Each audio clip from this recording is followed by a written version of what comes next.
Good morning. Josh Allen is your 2024 NFL MVP. Allen was named the NFL MVP last night at the NFL Honors. He was also named the Art Rooney Sportsmanship. He was also given the Art Rooney Sportsmanship Award last night as well. Allen is now the third Buffalo Bill to win the MVP, joining Thurman Thomas and O.J. Simpson. He just barely beat out Lamar Jackson with 27 first-place votes to Jackson's 23 first-place votes.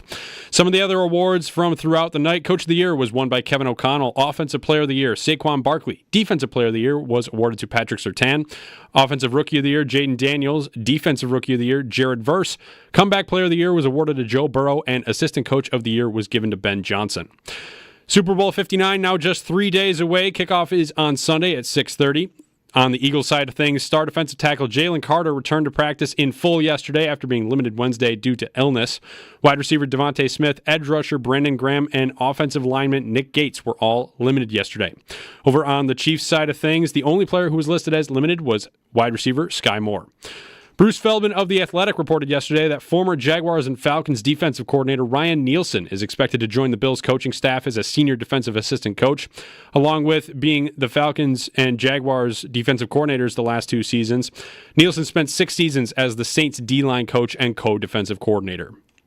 Over to hockey, the Buffalo Sabres are back on the ice tomorrow night in Nashville for their final game ahead of their 2-week break for the Four Nations face-off. Puck drop for that game is set for 8 o'clock with pregame starting at 7 right here on WGR.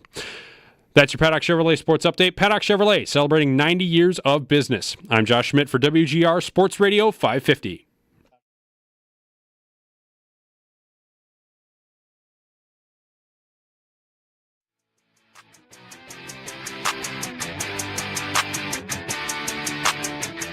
And the AP Most Valuable Player presented by Invisalign is Josh Allen. Takes the snap, quick hitter, thrown behind, but somehow caught, and now lateral to Allen, and reaching for the pylon. Are you kidding me?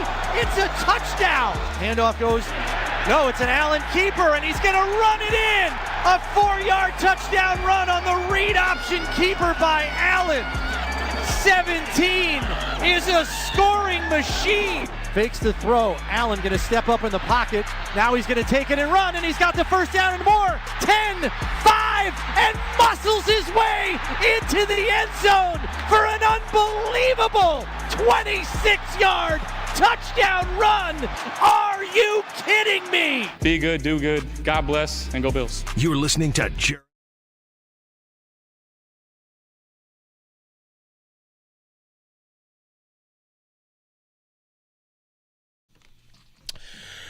Hey, good morning from what I would describe as a wind-swept glacial field. That's where we live today. Did you walk outside and think you were walking on a glacier? There's crazy formations in the ice and snow because it was, 100-mile-an-hour winds last night. It's crazy out there. Jeremy White and Nate Geary. Nate's in for Joe today. Good morning. Good morning. It's a windswept glacial field, but the residents are kept warm by Josh Allen's MVP win. It's warming the hearts of the countrymen and women of ours around here. Great night for the Bills. Great night for Josh Allen. It was, Nate, was it not apparent he was going to win when he was there? Haley was there. Yeah. McDermott and Bean, Josh's parents. Every person that could have been there was in attendance. And to me, that was one of those, oh, yeah, he's going to win this thing. Everybody's there. Like, they didn't all show up for him to lose. Did they know? They had to know. Feels like they probably had to know. He had to know. Yeah. What will you remember? Will it be DeMar Hamlin not winning Comeback Player of the Year again, or will it be Tracy Wolfson scooping the award 30 show? minutes before? Right. She took a graphic and just congratulated Josh Allen on winning the MVP. Yeah, that was good. That was odd. That was very odd. But anyway, here we are. Happy Friday. Our phone lines are open if you want to just call and whatever. I feel like Bills fans are really happy for Josh. Yes. That's what this is. This is whether it's a validation or a coronation or whatever. It's an honor for one of the best players in the league, and they're thrilled that he finally gets his congratulations. His, hey, man, you're awesome at this. Hey, everybody, that guy in Buffalo that plays is one of the best in the sport. And he'd been missing some hardware, and while anybody can say would rather have the Lombardi. It's not a debate. Everybody pretty much knows that. He got something. And I feel like everybody's really happy about it. I mean, the social media feed for the Bills is popping off. I've got guys in the group chat celebrating like the Bills won a game. Like it was just, hey, we got one. It's great. It's great news. So good for the Bills. As a franchise, it's big for them. As a quarterback, it's big for Allen, of course. He is the only, we looked this up, he's the quarterback in the NFL that had the highest incentive for winning MVP. Yeah, $1.5 million. Yeah. So did he spend it all last night? Would you have? You get a Would I get a have? bonus Yeah. $1.5 million on a $250 million contract. It's like, oh, here's another $1.5 million. Like, you know what? Let's have ourselves a night. That's an initiation for a couple of country clubs. There you go. Yeah. So yes, I would spend it in one night. Join right now. Yeah. Yeah. Well, good for Allen. Yeah, I don't know. Do you have any thought, any prevailing thought? I had something I wanted to immediately check, and I have results for you because there might be an oddity of the MVP award and where we sit in our current state. But I'll leave the floor to you first. Okay. I didn't think Josh was going to win. I know you did. You thought that the wild card round, we were doing pregame. Yeah. And I kind of asked, like, where are you? You're like, I think he's going to win. And I was like, right up until right up until Lamar won first team All-Pro, because the first team All-Pro and MVP are not split. It's the first time in 37 years that's happened.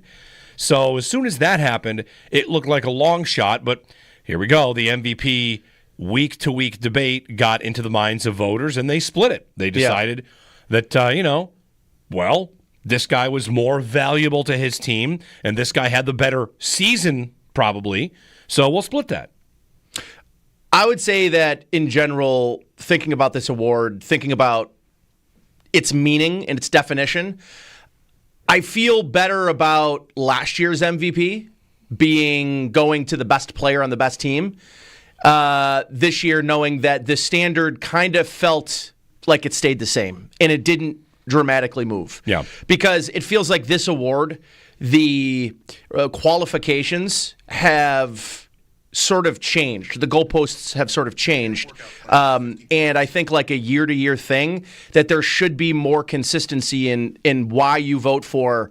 By the way, comeback player of the year either just needs to be disbanded or they need to come up with a more firm, because I thought the whole point, I thought that they had redefined it last year after Damar Hamlin lost, and then they basically gave the award out again to a player. Well, this time they gave it by what they want, which is Darnold didn't get it. Darnold didn't get it. He came back from just being not as good as he was before. Sure. He did finish ahead of Damar.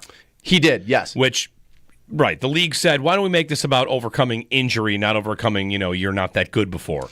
Yeah, I get it. They could go for a most improved player of the year, and that's different than a comeback. I would say it's different than a comeback. I agree. I guess, again, the moral of yesterday and watching the NFL awards, which let's just hope this is Josh Allen's only MVP, so I don't have to watch that anymore. And, again, I think that I felt a little relieved. Probably how I think a lot of people felt was relief, because at least now the conversation can't turn to he's got an empty mantle, which has sort of been the conversation about Josh. And, he wins the Art Rooney Award, the Sportsman Award, which I think is funny. And I sort of thought, wait, did we just get hoodwinked? Did everybody come here because they knew he was going to win the Art Rooney and he's really not going to win the MVP? That was my initial thought. But, relief, excitement, and I think maybe for the first time since the loss to the Houston Texans in the playoffs in Josh's second year, that I feel that there's good vibes going into the offseason. Like, we spent a week and a half mourning a very difficult loss in Kansas City in the AFC Championship game, and in years past, 13 seconds, all of these things that have a name of a play, right, have sort of carried into the offseason, both from a negativity perspective, but I don't know, when was the last time you went into an offseason, into January and February, and you were feeling good? I don't know, feeling positive, not feeling so like I'm dwelling on the I still think we're going to dwell a little bit. Sure, it's probably 13 seconds because right? Isn't that the answer? Since the year before that there wasn't... or 13 Seconds itself, where you felt like we should have won. We are the best. The vibes are high. We're going to be back. I see what you're saying. And then they sign Vaughn, and it's like Super Bowl or nothing. Okay, yes. So, yes. But since then it's lost to Cincinnati. What on earth happened? Is this team coming apart? Diggs. Sure. And then there's last season, which is, oh, wow, they broke it down. A lot of turnover. Yeah.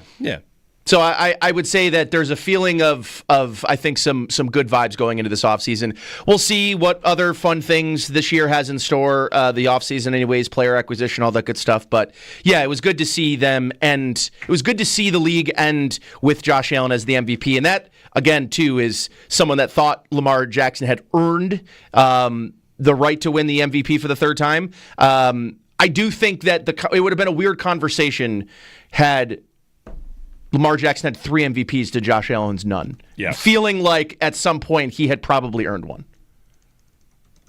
That's right. 803-0550. So the thing I'm looking up is the last quarterback to win an MVP to have never appeared in a Super Bowl. Because right now there are 2 of them. Right? Patrick Mahomes is standing in the way. Josh and Lamar. You know how far back you have to go for an MVP quarterback that never appeared in a Super Bowl? You have to go back to 1980. Okay. 1980. Who would that have been? Brian Sipe. Okay. Last MVP that never won never appeared. Matt Ryan made one. Cam Newton made one. These are MVPs. Everybody made one. Ken Anderson made one. Now we have 2 guys, and sure, Josh pulled closer on comparing the 2 mantles. Yeah. But they're still missing even that. And one thing I wonder about this MVP award is, and this is something I wondered kind of during the season, he wins it during Everybody Eats, right? And that's great. Mm-hmm. It's kind of ironic that Allen gets the MVP in an effort to spread the ball around more, run the ball more, and also not ask him to be Superman. Oh, nice job. MVP. Yeah. He's done a lot of this before. Anyway, what I wonder if in the minds and the hearts of Bills fans, if there's any even subconscious or any elevated, Bean, McDermott, you got to get this done. Yeah. This guy is good enough. The whole league knows it. Everybody knows it. Today's the day to celebrate. And then immediately, you walk back after the party. Let's say you're out, celebrating with the Bills last night. Man, what a night. What a night. Josh MVP, that's great. All right, guys, see you later. And Josh walks away, and just you and Bean, So you got to do some work here because that guy needs to get to a Super Bowl, and you are in charge. Yeah. You are the guy that's got to make that happen.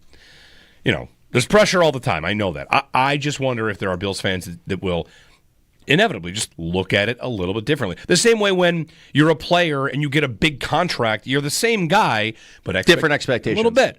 And we all knew Josh is the same guy as he was before last night, but now he's an MVP quarterback. Mm-hmm.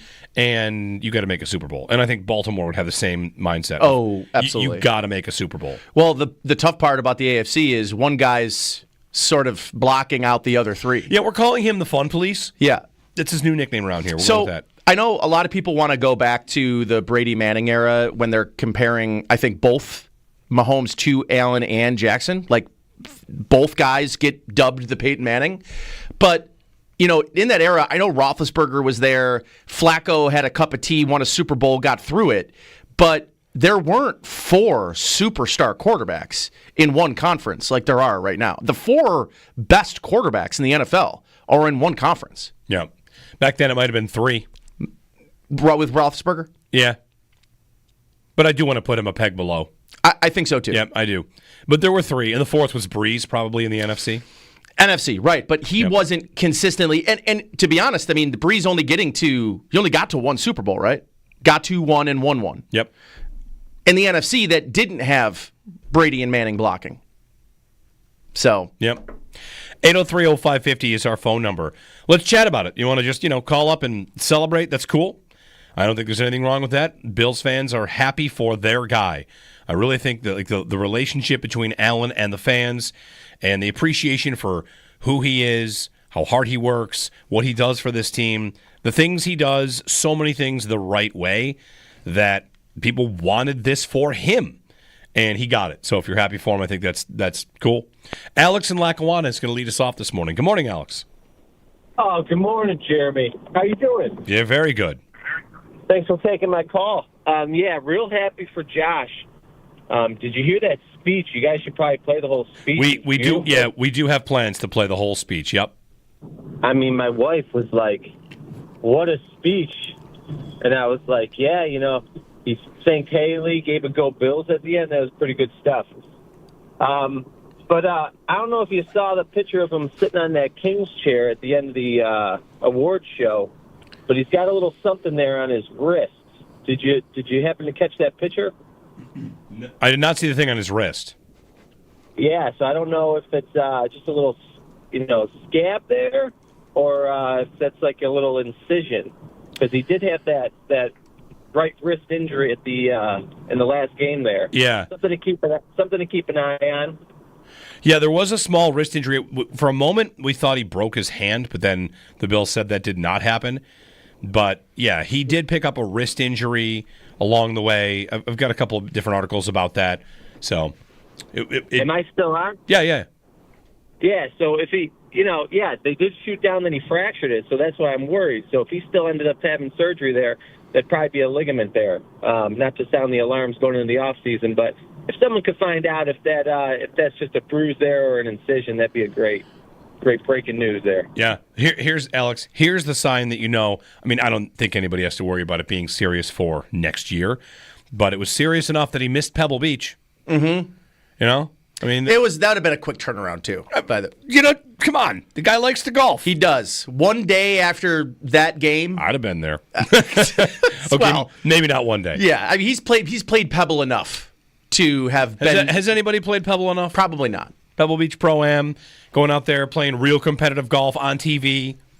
It's it's a good time. Last year the last 2 years he's had a full week to prepare for that. That's true. Thanks, Alex, for the phone call. Next up is Dave in Tonawanda. Hey, Dave. Good morning. First off, super congratulations to Josh Allen. The whole thing brought my wife to tears. She's so happy for him. Number two, I think DeMar Hamlin got ripped off. I was speechless.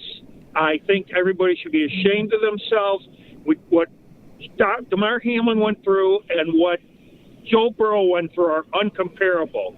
DeMar Hamlin got gypped, and they should be ashamed of themselves. And third and finally, next year, no Snoop Dogg. How about we get maybe Nikki Glazer to run the thing? I'll hang up and listen to your comments. Right. I thought Snoop was fine. I thought the whole thing was. I mean, it's an NFL award show. It's a little bit, cringy. That's what listen. I wasn't a huge fan. Okay, while we're on cringe, sure. There is a new picture in the dictionary for cringe. Cringe has its zenith moment on earth. Are you saying it's being used too much? No, okay. I'm saying when you're old person in your life. I'm not that old. I know what cringe means. Don't you dare make me that old. All right. When the old person in your life says, what does it mean when something is cringe? You show them a picture of Bill Belichick. Not only, hey, listen, there's an age gap. That's actually fine. Maybe that's a little cringe. He wore all of his Super Bowl rings. All of them. He wore them. All of them. Cringe. Yeah. And then he was kind of cringe in his act with, I forget who he walked up there with. But it was weird. I was too busy cringing. Yeah. Deion Sanders? Oh, yeah, it was Deion. He's wearing all of his Super Bowl rings. And his hands were like this. Yeah. Yeah. Cringe. I guess when you win that many, you can do what you want. So on the comeback player of the year, it's whatever. We got deep into the award show conversation the last 2 years. They messed up last year. Did DeMar deserve it this year? Kind of not really. Yeah. He didn't come back. He took on a larger role. Right. And if you wanted him to get it because they should have made up for last year, I don't think you're wrong. But if you're a voter, and again, these voters just vote independently, who I think this, who I think that. If I'm a voter and I got the directive from the NFL and it said, vote for the player that has overcome injury in the last season to play well in the NFL, I'd be like, okay, well, that's not Damar Hamlin. He did last year, and maybe I made a mistake, or maybe I did vote for Damar last year. But this year, he didn't overcome an injury. So I agree, though. I think it's ridiculous. Had he won it, no one, I feel like the world would have responded with a thank you, finally, right? I mean, the guy had a heart attack and lost comeback player of the year twice, which is our stat of the day now. Like he had one incident and still lost it twice. All right, fine. These voters, there's a lot of, I think there are a lot of things that are said about the voters and trying to treat them like some block that gets in a room like a tribunal and talks about it, which is not what happens. Yeah. They don't all get in there and say... They don't get together and talk. No, yeah. I mean, they might talk about the league together, but it's not a caucus where they're all getting together and coming out and here's our ruling. They didn't decide as a group, we'll make Lamar the... All-Pro first team, and we'll make Allen the MVP. That just happened organically. It was very close. It was. It's 4 voters apart. So 4 votes apart. And maybe it got close at the end. Maybe a couple people were convinced late in the game by Allen's December, which, of course, Allen had an incredible December, and then sat out against the Patriots. So there's a lot. There's a lot. Thanks to the phone call, though. And I tend to agree on DeMar. I kind of feel like it's like your point on the MVP. What are we supposed to do? Are we supposed to go by the letter of the law or make good on something that was wrong before? Are we going to, going forward, have an idea of what this award, these rules are for? Saquon Barkley, offensive player of the year, no controversy. Patrick Surtain, defensive player of the year, no controversy. Offensive rookie of the year is one that looked like Brock Bowers was a lock for a long time. I thought so, too. And Jaden Daniels wins it, and that's the right move. That's the right call. That's Jaden Daniels. Yeah, the quarterback is going to get the... He's going to get the benefit of that. Right, as he should. Mike in Connecticut is next up. Hey, Mike. Morning, guys. Hope you're doing all right today. Very good. I just wanted to say one thing, a few things, but I know we didn't see the big game this year, but it was very nice to see Josh finally get some recognition.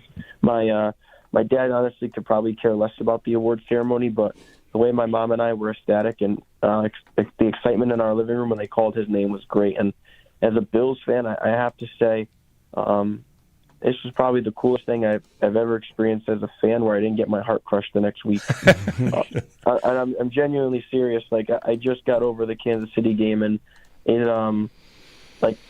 at least I know I don't want to say I have this, but Rich, from a talking standpoint, just from this is our guy, like, it's nice knowing that although we didn't win it, like, something positive came out of this season, especially in what was deemed a reset year. But man, this guy I've said this many times on this show, I'm not even from Buffalo, but this guy just embraces Buffalo, and I'm just super proud of him and excited for the future. I really hope they give him a new extension this year. So I'll hang up and listen, but I hope you guys have a great day. Thanks, Mike. I think you put something on it that is brilliant that we did not, which is a good thing happened, and it's not going to be met with disappointment next week.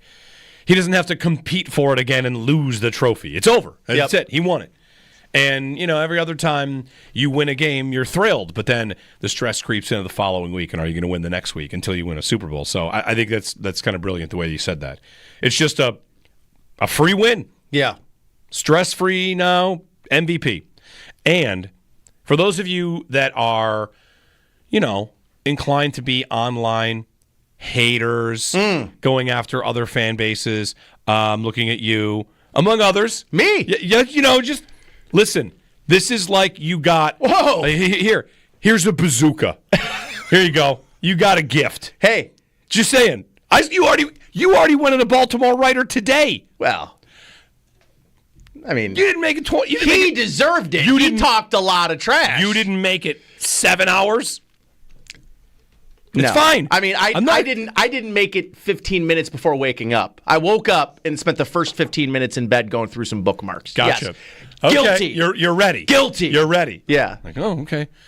Nate's itinerary for today, 12 noon. It's like, get back at those Sons of Guns from Baltimore. 1 o'clock is just in bold letters, Miami. Move on to Miami. Yeah. 803-0550. Nate's in for Joe today. We're hanging out. Give us a ring if you're happy about Josh. Of course, let's talk about it. We are going to get into Myles Garrett because Nate is the resident no thanks on Myles Garrett idea. Max Crosby mentioned the Bills yesterday, so he's another guy to talk about. And, it's an NFL weekend, of course, with the Super Bowl. We've got the Hall of Fame class. Eli did not make it. That's probably why Joe's not here. He celebrated too hard that Eli did not make it. So give us a ring, 803-0550 to join us, Jeremy and Nate on WGR.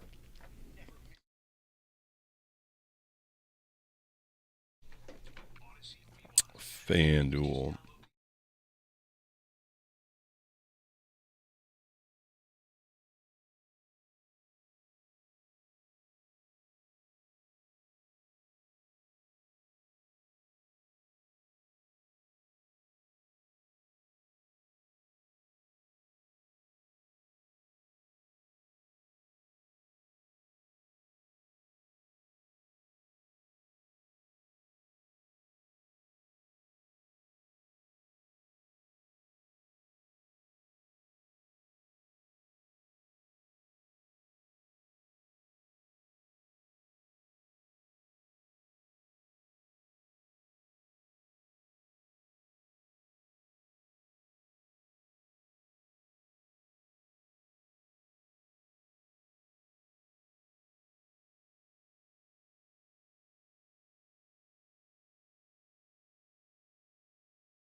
Jeremy White here for FanDuel Sportsbook, official partner of WGR as we head to Super Bowl 59 weekend. They've put together 2 parlays that feature an exclusive profit boost. So if you think the Chiefs are going to win and they're going to get 225 passing yards, you can bet that and get bigger winnings if it hits. And if you think Philadelphia is going to win and the running back is going to go for over 100, you can do that as well. So whether it's Chiefs or Eagles you think is going to win, one of them pick. Get that game script, and you're boosting your winnings with that parlay. Either way, the parlays are all set to bet, so you just pick which one and go off from there. Visit FanDuel.com/white to claim your exclusive profit boost. That's FanDuel.com/white to bet Super Bowl 59 on America's #1 sportsbook. Make every moment more with FanDuel, official sports betting partner of the NFL. 21 plus and physically present in New York. Opt-in required. Bonus issued as non-withdrawable profit boost tokens. Restrictions apply, including any token expiration and max wager amount. See terms at sportsbook.fanduel.com for help with a gambling problem. Call 1-877-8-HOPE-NY or text HOPE-NY.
Bills quarterback Josh Allen awarded the 2024 NFL MVP last night. Allen wins the MVP for the first time in his career and becomes the third Buffalo Bill to win it, joining Thurman Thomas and O.J. Simpson.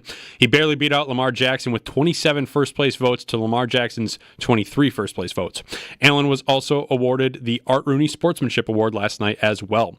Some of the other major awards awarded throughout the night: Defensive Player of the Year, Patrick Surtain; Offensive Player of the Year, Saquon Barkley; and Comeback Player of the Year was awarded to Joe Burrow. Super Bowl is just 3 days away now. Kickoff is on Sunday at 6:30. The Eagles got their star defensive tackle Jalen Carter back in full yesterday. He had been limited on Wednesday due to illness. Wide receiver Devontae Smith, edge rusher Brandon Graham, and offensive lineman Nick Gates all remain limited yesterday. Over on the Chiefs side, the only player limited is wide receiver Sky Moore. Also yesterday, Bruce Feldman of The Athletic reported that former Jaguars and Falcons defensive coordinator Ryan Nielsen is expected to join the Bills coaching staff as a senior defensive assistant coach. Nielsen also spent 6 seasons as the Saints D-line coach and co-defensive coordinator. Over in hockey, the Sabres back in action tomorrow in Nashville for their last game ahead of their 2-week break for the Four Nation Faceoff. Puck drop for that is set for 8 o'clock. Pregame starting at 7 right here on WGR.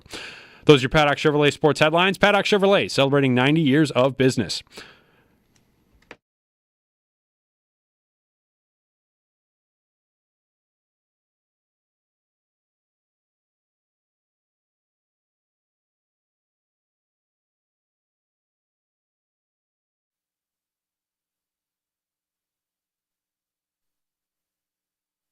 Because I've been a football fan for a long, long time. I mean, I remember back when the Cowboys was good. I remember back when the Chiefs was bad. And I remember, what was it? Bill Belichick's girlfriend wasn't even born yet. The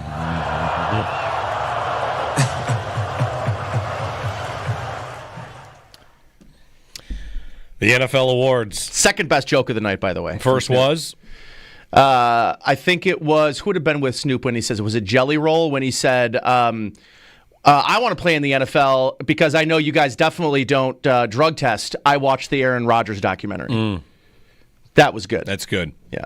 I did not hear a Trevor Lawrence joke, but I'm told there was a good Trevor. Nikki Glazer said, yeah, like part of the problem is I often get mixed up for Trevor Lawrence. Okay. We're a lot alike. People say we look alike, and we've had done bad things in Jacksonville or something. Okay. Like When that. she said that, the camera panned to Brian Thomas Jr. Yes, it did. And he shook his head. That's funny.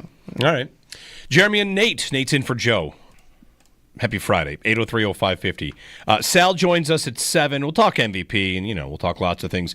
And at 9 o'clock, Q Myers of the Locked On Raiders podcast, among other things in Raider Nation, talks Raiders everywhere. He's in New Orleans because we want to talk about Max Crosby.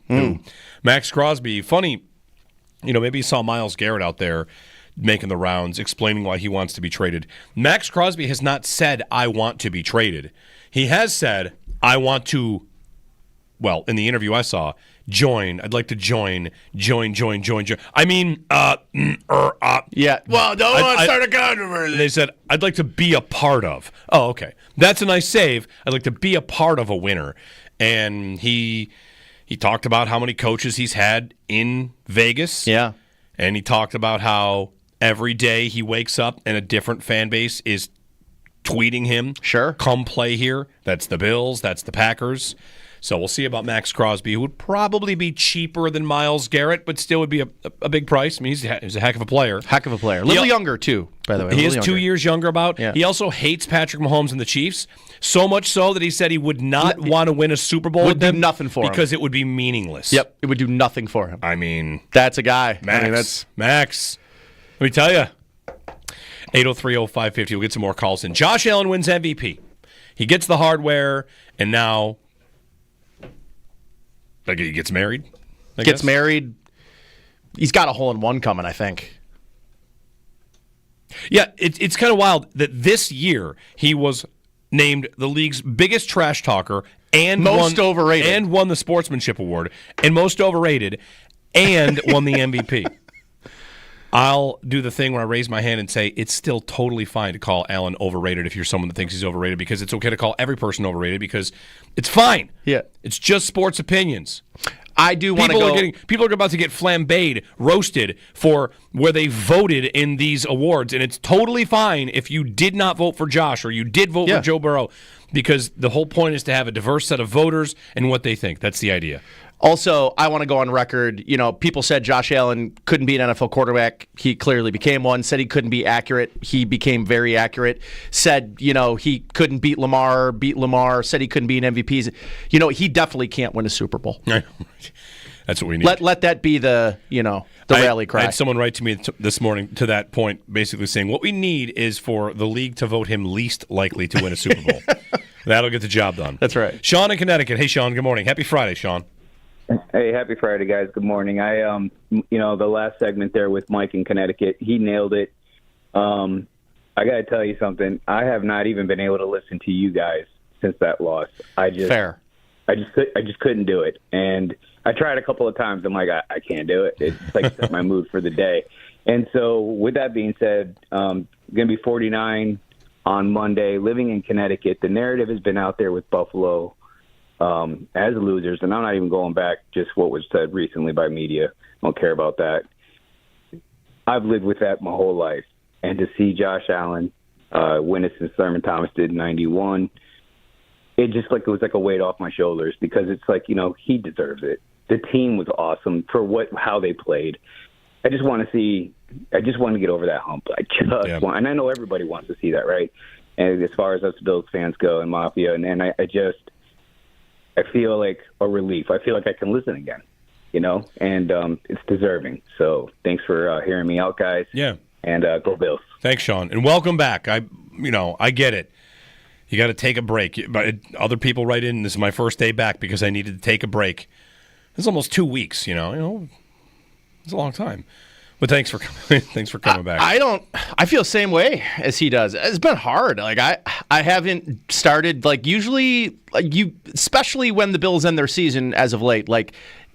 I do 10 hours of draft coverage on this station. Yeah. I'm kind of immediately season ends, I'm into gotta start prep. I've held off. Yeah. I'm not ready for football. I'm going to wait till after the Super Bowl. Well, do you drive around, anybody out there? It's how many days since they lost? It's 13 days, 12 days, whatever. Yeah, 11 days, 12 days, yeah. It's a while since they lost.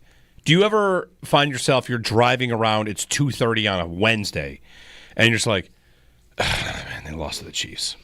And it kind of comes back again. You know it happened. You'd stop thinking about it, and then the 4th and 5 play pops into your head. Yeah. A number of the Chiefs players were asked about that play. I saw Ryan O'Halloran of the Buffalo News had a piece on that. I think it was Ryan. That them being asked, what did you do on that play? What was the design? How did you get it? How had you schemed it up? And it sent me spiraling back, especially because they admitted they busted coverage on 2 players. Yeah, they busted coverage on Kincaid and they busted coverage on Shakir, and of course the blitzers got through, and Allen was in tough shape, but still incredibly did enough. It's funny. I was on a podcast right after, and the question was asked to me what do you think of that play? And there was a lot of conversation the days after the days after that game about how what Josh could have done differently in the pre-snap aspect of it, and how he should have done more and whatever. The thing that I kind of keep thinking about in that play is the margin for how a narrative starts or how a conversation about a game starts being on such a fine line. Yeah. Because if Dalton Kincaid makes that catch and the Bills go on to win that game, the conversation about Steve Spagnuolo blowing it for them would have been a real conversation. Not he's the GOAT, but he's a really great defensive coordinator who just cost the Chiefs a chance to three-peat. Yep. Yeah, it's a fine line between genius and maniac in that moment. And it's not lost on me also, as Tyler Dunn wrote up a big thing about Steve Spagnuolo. It's not lost on me. Don't you feel like he knows he can afford to be more aggressive and more reckless / exotic? Because he knows, well, if they score here, right. Pat's getting the ball back. Mm-hmm. If he gets the ball back with a minute, I feel like we're going to win that game, because they always do win that game. Mm-hmm. Anyway, We had a guy call us the first time I've listened in 2 weeks, and we're like, let's talk about that game again. Sorry. Thanks, Sean, man. I'm sorry. We should not have done that. That was a mistake. That's on me. That's hand up. That's on me. Alan in Toronto. Hey, Alan, good morning. Good morning. Josh Allen, not my choice. Not my choice at all. I realize it's sport and can't see eye to eye on everything. And I'm a Buffalo Bills fan, too, since 1970, 54 years. I've gone to most of the games since 1970. Josh did not crack the 4,000-yard barrier, 3,731 passing yards. Didn't crack the 40-yard TD pass. He had 28. True, he ran for 531 yards, and he only threw 6 interceptions. But Lamar Jackson, look at his numbers. 915 yards rushing, 4,172 yards passing, 41 touchdowns, and he only threw for 4 interceptions compared to Josh's 6. Not too bad. Josh had a 101.4 passer rating. Lamar had a 119.6 passer rating.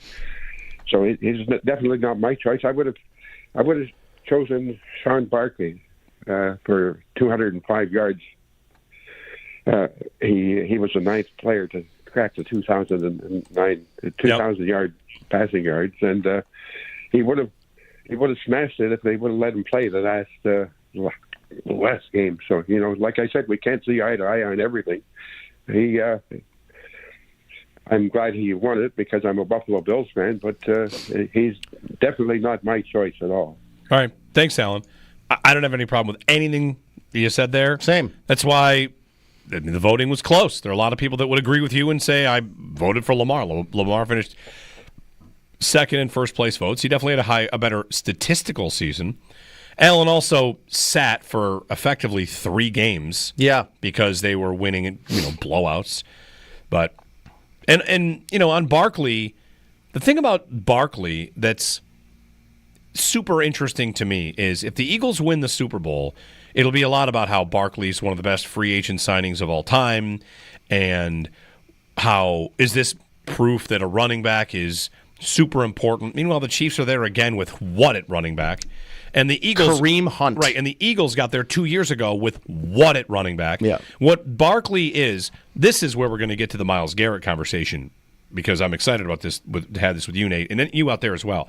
What Barkley was a team like the Eagles saying, we could add a blue chipper.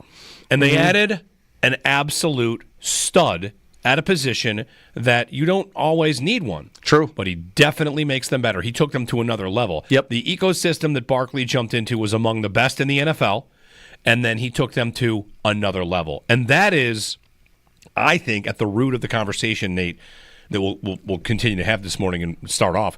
That's at the root of the Myles Garrett idea, or that's at the root of the pick the receiver you want them to trade for that's a big name. The Eagles were close, knocking on the door, and then they added one of the best at a position, and it's taken them to another level. I also think there's something to be said about, because running back contracts had been so, depressed, that his contract, which he signed for less than Gabriel Davis signed, turns to be, and I think I don't know who wrote this article, I'm not going to claim it's my thought, but the idea that running back contracts might start becoming a thing again because of how high the wide receiver contracts are, and being able to find great value at the highest paid running back level compared to the highest paid wide receiver level. Something definitely to consider as the league starts to pay these receivers more and more. Jamar Chase is going to be next. But yeah, I mean, Gabriel Davis, who's the 3rd wide receiver in Jacksonville this year, it's a tough one. Is going to end up making $8 million more than Saquon Barkley. 803-0550, 1-888-550-2550. Jeremy White and Nate Geary. It's Jeremy and Joe. You can give us a ring on Allen's MVP. Gina, stick with us. We'll get you on the other side. Sal coming up 7 o'clock. Checking in on the Raiders and Max Crosby at 9 here on WGR.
Good Friday morning.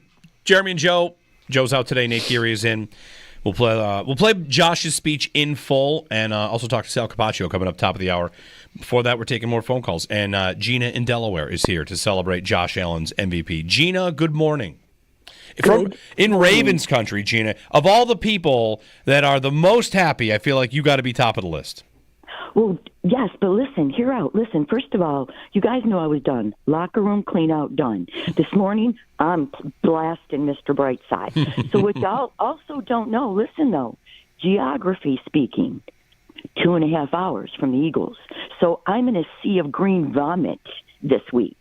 All I see are arms flapping. I don't flap like an eagle. I stampede like a buffalo, okay? So the whole week I'm like, okay, I will fly like an eagle for one day because I can't stand the Chiefs. But it's not about the Chiefs today, guys. It is about Josh Allen MVP. Number one trash talker. That's right. Bring it. I didn't even know, guys. I woke up to you telling me Josh Allen MVP because I was walking into work today with my Bills little jersey on, watching stupid people eat wings and pretending like I care when I was watching the Puppy Bowl. So Josh Allen, bring it. You deserve it. You guys know every time it's Go Bills, Josh Allen MVP. I am so stoked. So happy. I got pep in my step today. I am so stoked for him. And guess what? The last thing I want to say is nothing would please me more going into the next season with Max Crosby on our team. Because then Max Crosby could hop over to the Buffalo Sabres and teach them a thing or two about sparking up some. Let's go. So you guys, thank you. I am happy going into this off season because our guy won MVP. Let's go. Go Bills. Thanks, Gina. Can he win it again next year? Is he the favorite? Who's the favorite next year? Would he be the favorite next year? I mean, it's going to be the same cast of characters, is it not? It's going to be potentially Allen, Lamar, Burrow, Mahomes, Jaden Daniels. It's going to be there's going to be a bunch of quarterbacks on good teams, and yeah. I mean, will it be a weekly horse race like it was this year? I don't think so. Because a lot of it just was, I think a lot of the conversation was about Josh not having one. Yeah, and that he should have last year and about getting it right this time. Mm-hmm. 803-0550, 1-888-550-2550 to join us. Of course, the Super Bowl is right around the corner. Hall of Fame, shout out Sterling Sharp making the Hall of Fame. That's awesome. About damn time. Sterling Sharp was great and glad to see him in the Hall of Fame. Eli Manning does not get in. He will eventually, I'm sure, but not a first ballot. And that's also the right call, that he's definitely not a first ballot guy. Nate's in for Joe. It's Jeremy and Joe. Sal on the other side. And stay tuned. We're going to play Josh's speech in its entirety when we get back.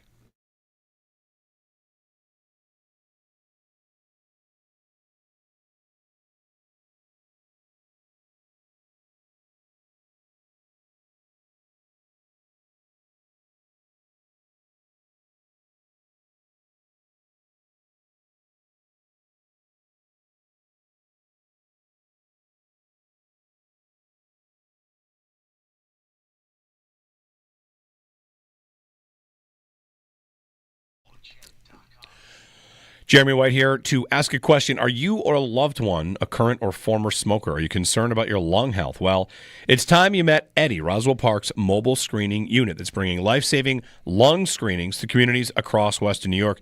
You can meet with Roswell Park's lung screening team and tour Eddie at Sabres home games. You can also, of course, go to roswellpark.org/Eddie and find out where it's going to be. Coming up next, the next spot for Eddie is going to be Hurdle Avenue, the Buffalo Fire Department Engine 36, so February 11th to 13th. Of course, East Aurora later in the month, Fireman's Park later in the month as well, and Blaisdell. So if this is something you feel like you should make a stop, make a point to get there, you can go to roswellpark.org/EDDY to find the locations. Learn more, schedule a screening there, roswellpark.org/Eddie.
Good morning. The NFL honors wrapped up last night, and Buffalo Bills quarterback Josh Allen was named the NFL MVP for the first time in his career.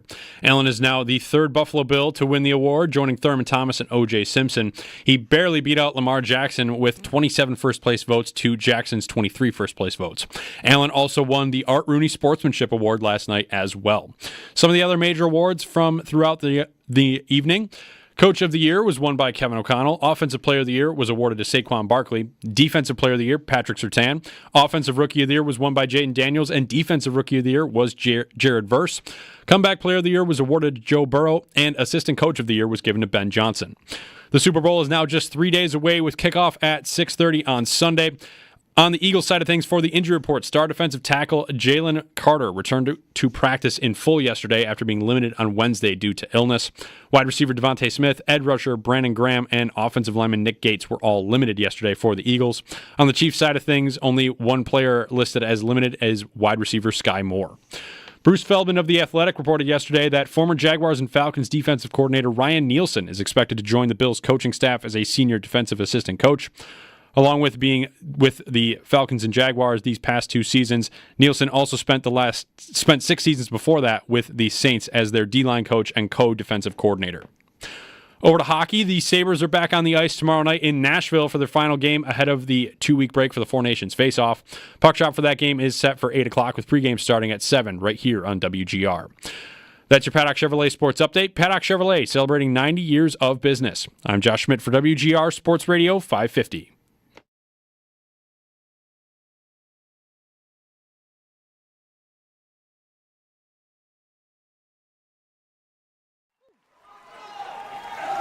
Wow.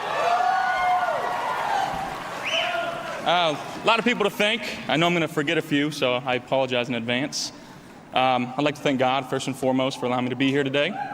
I'd like to acknowledge the other nominees, Jared, Joe, Saquon, Lamar, all had great seasons and all could be standing here today, and you guys would be deserving of it. So you guys are true stewards of the game. I look up to you guys. I admire you guys. I just look forward to sharing the gridiron in the future with you guys, too.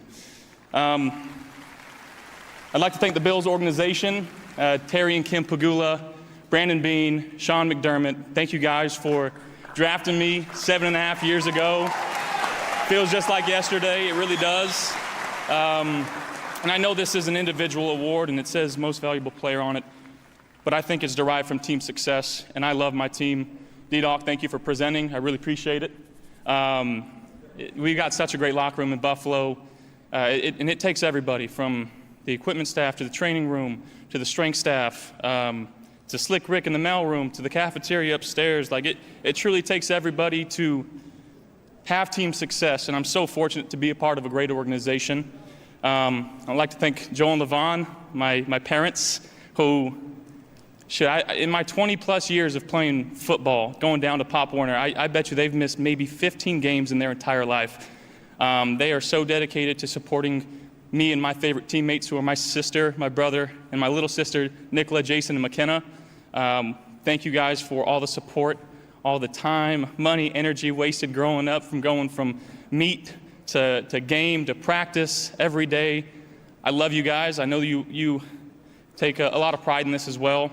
And last but not least, my fiance, Haley, who you've been my rock. You are my best friend.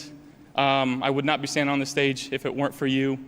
So with that being said, be good, do good, God bless, and go Bills.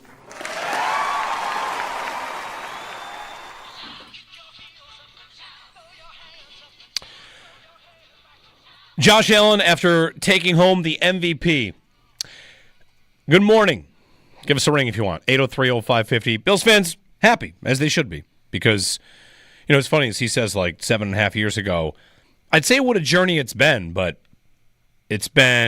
he showed up, he went in earlier than planned, he was kind of exciting and terrifying, and then just became awesome pretty quickly.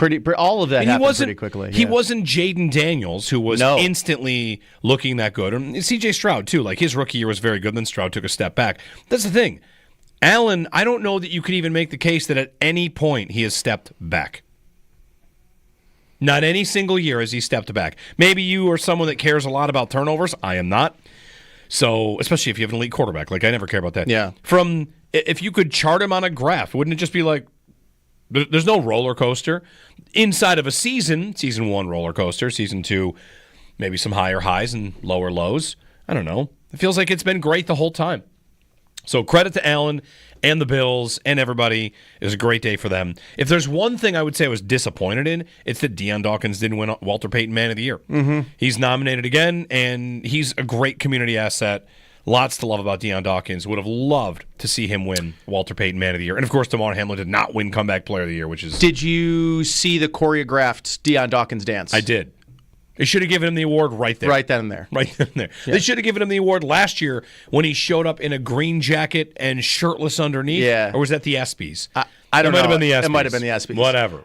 I do like that he was on stage to announce Josh, though. Yeah. I thought that was cool. And the reaction of, like, Kurt Warner, first of all, a tablet?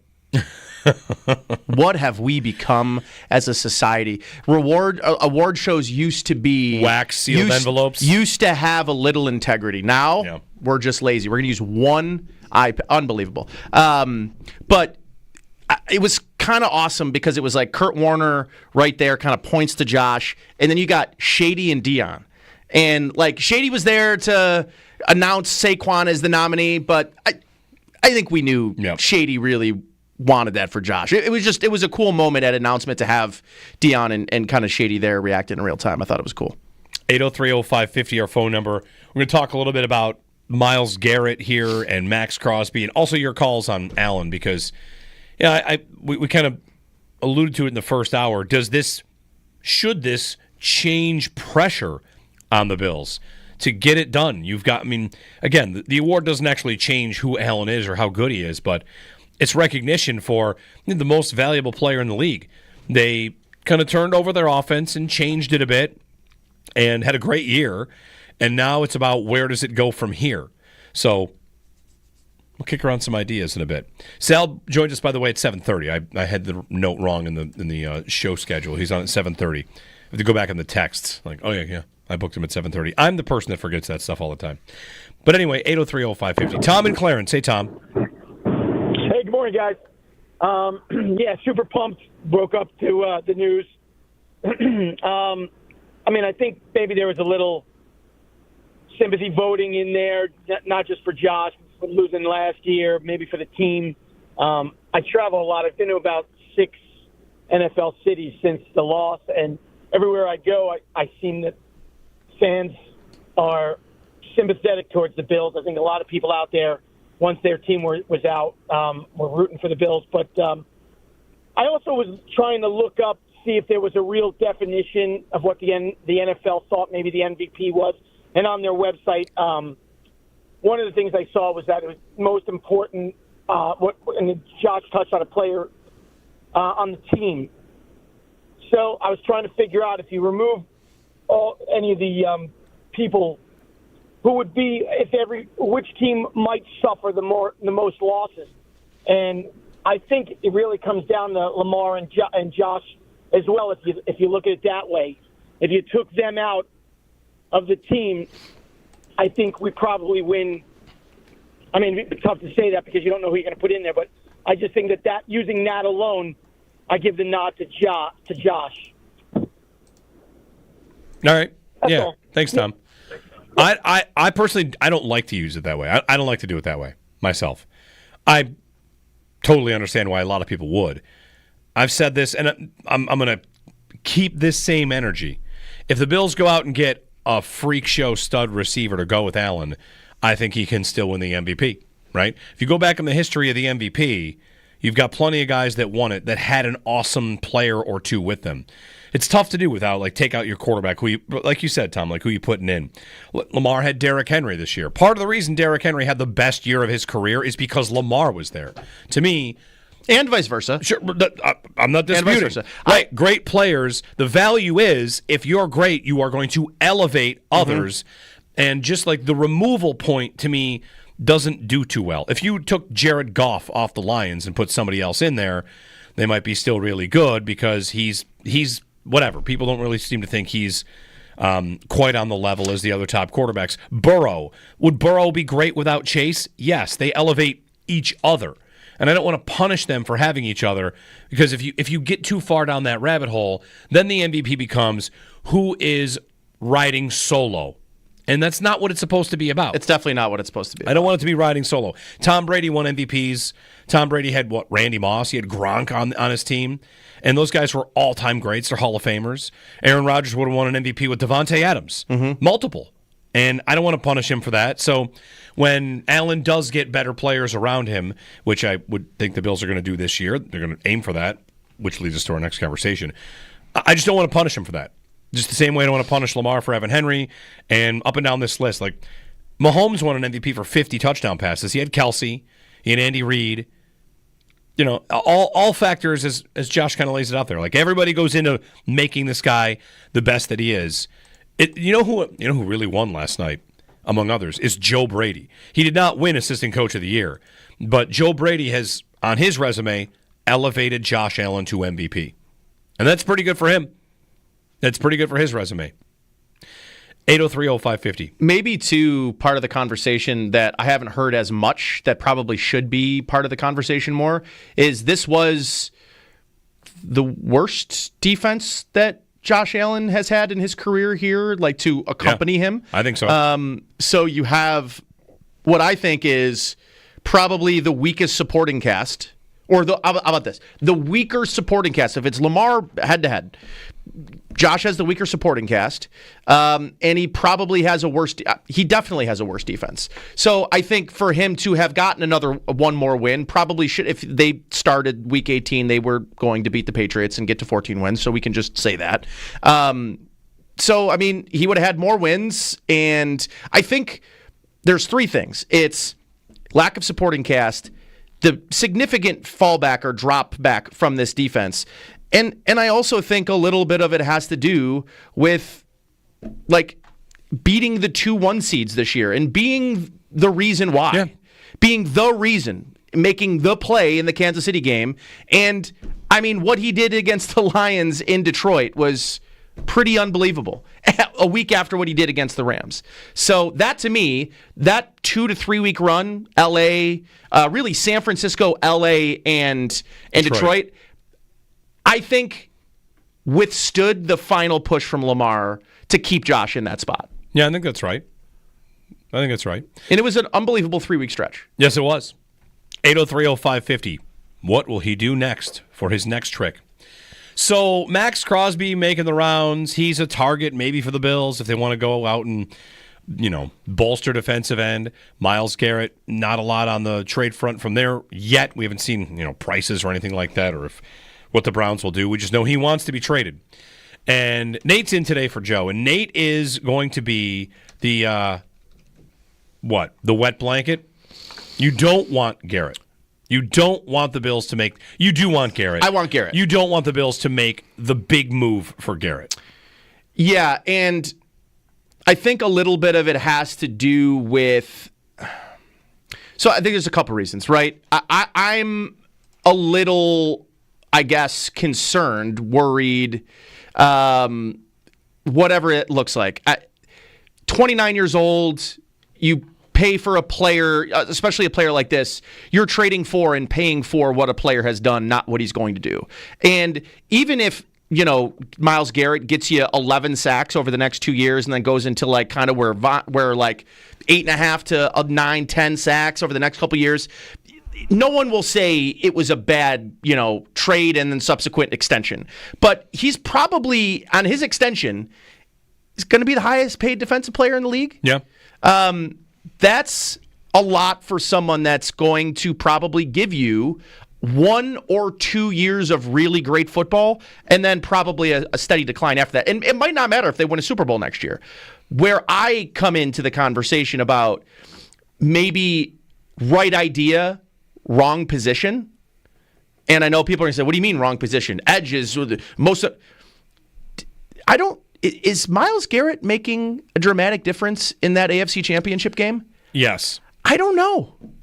He got rid of the ball so quick. That's what these teams, to me, if you want to talk about a position that I think they need to really go in on, it would be defensive back. And multiple of them, different kinds, not just guys that fit into a safety position. I think of right now what player in the league gives you a notable advantage when you're going to go up against Mahomes, when you're going to go up against Allen and Burrow. It's Kyle Hamilton. That player gives you a unique advantage because if you want to say, I need my best player defensively to shut down their best slot receiver, he can do it. I need him to play in the box because there's a Derrick Henry on the other side. He can do it. He can play safety. He can play corner. He can cover tight ends. To me, having one guy like that and then other really good players on the defensive back set, to me, that would have more value in a game like the AFC Championship game to me than a pass rusher. Okay, so to that exact point, we talked about this yesterday a little bit. Joe asked because McDermott said top 1 to 3 guy at a position, 1 to 5 player. And that's, to me, that's the offseason, is finding a great player. You can take a shot in the draft and maybe you find one. Yep. Okay, Kyle Hamilton. Well, you can't have him. Can't have him. True. But he might be a 1 to 3 safety in the league. So you're still on board with the idea of okay, a great player. If the Browns had Kyle Hamilton asking for a trade instead of Myles Garrett, you'd be about it. Okay. Yes. So who can they get? Because that's a part of this. Totally. For me, would Myles Garrett make a difference in the AFC Championship game? Maybe, maybe not. It's also worth mentioning that next year, I don't need a difference only in the AFC Championship game. I need... Maybe he's the difference that gets you the 1 seed. Bingo. Maybe he's the difference that gets you the 1 seed. And one thing I did see, when the Chiefs played the Texans, and this is a point about scheme if you want it, Will Anderson gave the Chiefs a lot of trouble. Yeah. So did Neil Hunter. I mean, they have two legit edge rushers. And the Chiefs struggled. They had 212 yards of offense. If I could get the Bills' Myles Garrett, could that solve my issue with Sean McDermott defense is not performing very well against the Chiefs? Does McDermott think if you give me that, I can get it done? And then we'll find out if he can. I don't think Garrett has to be the only answer. Max Crosby is, of course, another answer. To me, it comes down to, okay, you don't want to do that. What do you want to do? Where are you going to get your next stud player? Is it T. Higgins? I don't think so. Javon Holland, do you want that? He's the top safety on the market in free agency. Nice player. So I don't know who it is. I don't think it's crazy to not want Garrett, not want to pay huge draft capital. I do think you could probably count on 4 really good seasons, barring an injury. An injury could happen to anybody really. But if you don't want him, I kind of got to know who that. You got an idea? I get it.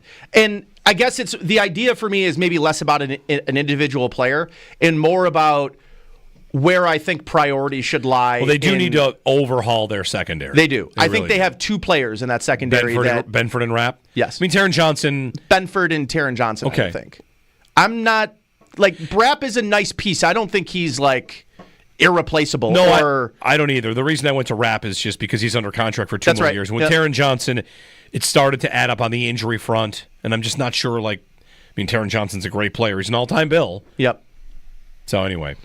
Yeah, they need to get a little younger. I think to me, the Sabres probably went too far into just focusing on speed this year when they changed up their roster. They went from a slow roster to a fast roster. They just didn't get particularly skilled in that speed. This team, if I want to look at one thing that they need to dramatically move and shift, it's their team speed, both offensively and defensively. They need more foot speed at corner. Rob in Connecticut is up. Hey, Rob. Good morning, Nate. Good morning, Jeremy. It's always a pleasure. I heard the 2 other guys from Connecticut, so I figured I'd chime in here. We're big in Connecticut. We're about to start making shirts that say we're big in Connecticut. We're spreading out, babe. We're spreading out. But, hey, I totally agree with what you're saying. Nate said the secondary, and I've been thinking that, during the off season. I'm looking forward to seeing what Bean has up his sleeve. I personally would love to see either Crosby or Garrett. I think it would be a great addition, but secondary is priority, I think. And as far as celebrating Josh Allen, that's great, and I have a great idea. I wish we could all put our money together. Nate, you might like this one. The advertisement billboards they put along the highways? Well, I want to put one right up outside MET Bank and put a big picture of Josh Allen, MVP. so everybody gets to look at it in Baltimore. There you go. Thanks, Rob. Let's let the Bills do that. They've got the money for it, right? A trolling billboard. Who did that recently? Who did the trolling billboard? The Rangers did a billboard trying to get Eichel to come. Remember that? Rangers fans, yeah. Rangers fans, yes, but still. A troll billboard. Trolling. Somebody did a trolling billboard. Like they put a. I'll find it. I'll look it up. I'll just Google trolling billboard. We'll see what happens. Who knows what I'll find. Eagles fans did this in Kansas City. This week, probably? Yes, Oh, yeah. Great. Eagles fans. I can't believe I have to be one of them this week. Who wants to do that? Not me. I don't want to do that. I'm going to do that. Not me. Yeah, I'm going to do that. Can I give you another idea for the Bills defense? This Yes. is not quite let's get stupid. Not quite. Okay. But Warren Sharp had some interesting numbers about the Chiefs. And a certain person that gets results against the Chiefs. He is involved in this game on Sunday. And that is Mr. Vic Fangio. Let me give you some numbers on Vic Fangio. Warren Sharp Football had these. Since 2019, Fangio was with Denver. He was with Miami last year or 2 years ago. I don't know. He bounces around. He's like a consultant. You can maybe just go say, hey, Vic Fangio, we'll give you $10 million to be on this team for a year. I don't even know how much it costs. Anyway, percentage of drives that reach the red zone, okay? So you're an offense. You're the Chiefs. The Chiefs get to the red zone on 37% of their drives against every defense in the NFL and 37 against Fangio. Okay, he's not one to shut them out, but touchdown rate inside the red zone. Fangio against the Chiefs versus the rest of the league against the Chiefs. When the Chiefs get inside the red zone, they score a touchdown, Nate, on 62% of their possessions. Against Fangio, that number is 37%. Wow. It's a 25% drop. It's pretty dramatic, yeah. Goal to go. The Chiefs have first and goal. They score a touchdown against every defensive coordinator in the world not named Vic Fangio on 79% of their goal to go situations. Against Vic Fangio, that number is 38%. A 41% drop in converting touchdowns inside the 10-yard line. He's not a blitzer. He's a two-deep shell. That's what they do. Two-deep shell, they don't blitz. You don't want Myles Garrett. You want Vic Fangio? Is he available? Is he going to win the Super Bowl with the Chiefs and just ride off in the sunset? He's going to want to do it one more time, Vic? I mean, he went to Miami and it didn't work out, right? They didn't have a lot of talent there. But against Mahomes, in crunch time, inside the 20, inside the 10, he is getting results on a level that others don't. And if I'm the Bills, I got to turn over every single stone. Everything's got to be. I don't think they would hire Vic Fangio because, where does Fangio go? He went to coach with Mike McDaniel. He went with Nick Sirianni. Is he going to go the defensive coach? Probably not. So it's kind of a pipe dream. It kind of seems like talking about it is moot. But those are some results. No doubt. You ask, would Myles Garrett make a difference against the Chiefs? I don't know. I think so. But Fangio, I've got 6 years of results. The Bills announced yesterday that they are bringing on defensive help. Ryan Nielsen, who was the defensive coordinator for Jacksonville this year, the previous 2 years in Atlanta, kind of known for man coverage and disguising blitzes well. I think those are two areas that this team needed. They wanted to run more man. I think they got a coach that's going to help them do that. They were not effective blitzing. No, when they felt we need to bring 5, we need to bring 6, they didn't get home. And a lot of it was because, to me anyways, every time I watched them blitz, it felt like it was kind of predictable where they were going to come from. This guy's more on the disguising side. I think they wanted to bring a fresh pair of eyes in to really focus on being harder to predict defensively. They need to be a better blitzing team. If they're not going to have a Myles Garrett, and they're not going to have a guy that is a perennial all-star on the outside getting to the quarterback, and Ed Oliver's not a perennial 9.5 sack a year guy, they're going to need to be more effective blitzing. And Terrell Bernard, coming out of college, that was his That was his MO. So they need to find the idea that every team's just going to be able to sit back in a two-deep shell and rush four and, play defense and keep everything in front of you. These quarterbacks are transcending that now. The great quarterbacks are welcoming you to run two deep safety against them. 803-0550, we have to break. Sal, on the other side, we're talking about Josh Allen's MVP win and, the next great player the Bills can add to try and get all of them to raise the Lombardi Trophy. Jeremy White, Nate Geary here on WGR.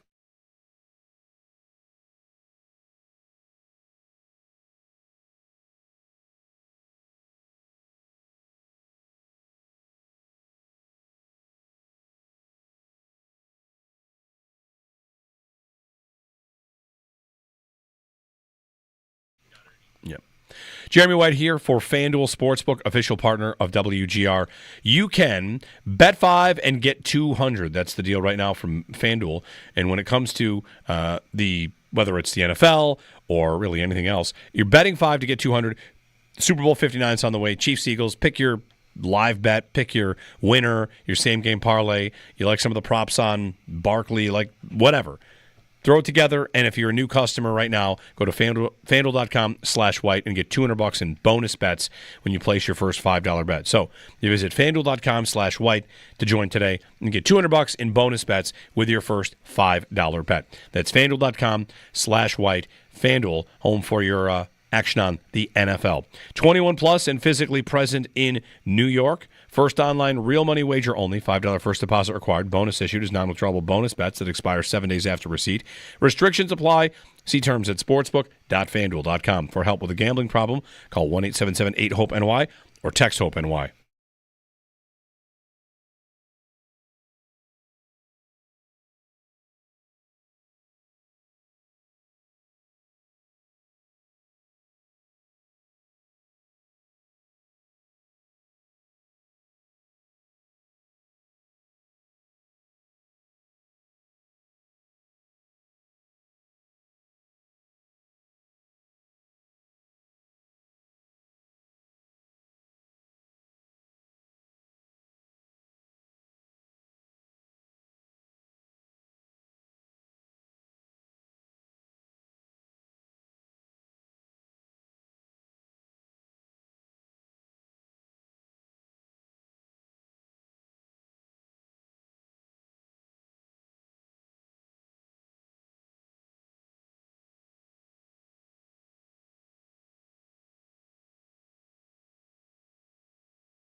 Bills quarterback Josh Allen wins NFL MVP. For the first time in his career, he now joins Thurman Thomas and O.J. Simpson as the only three Bills to win the MVP.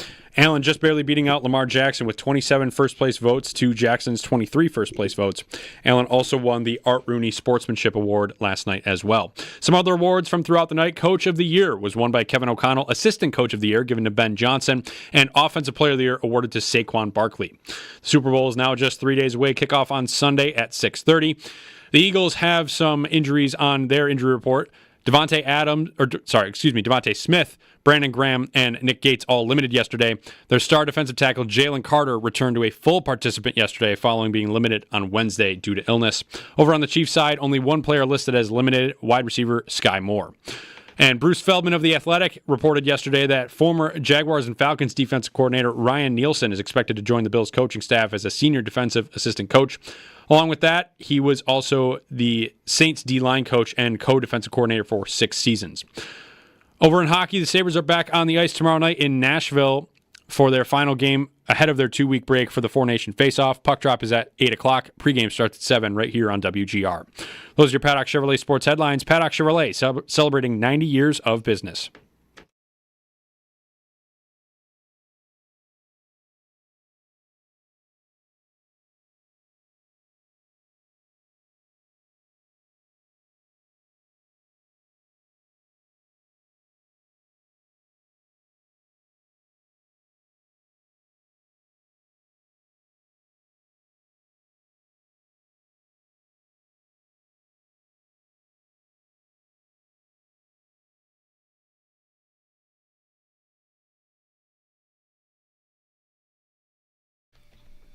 Sal Capaccio joining us on the Western Hotline.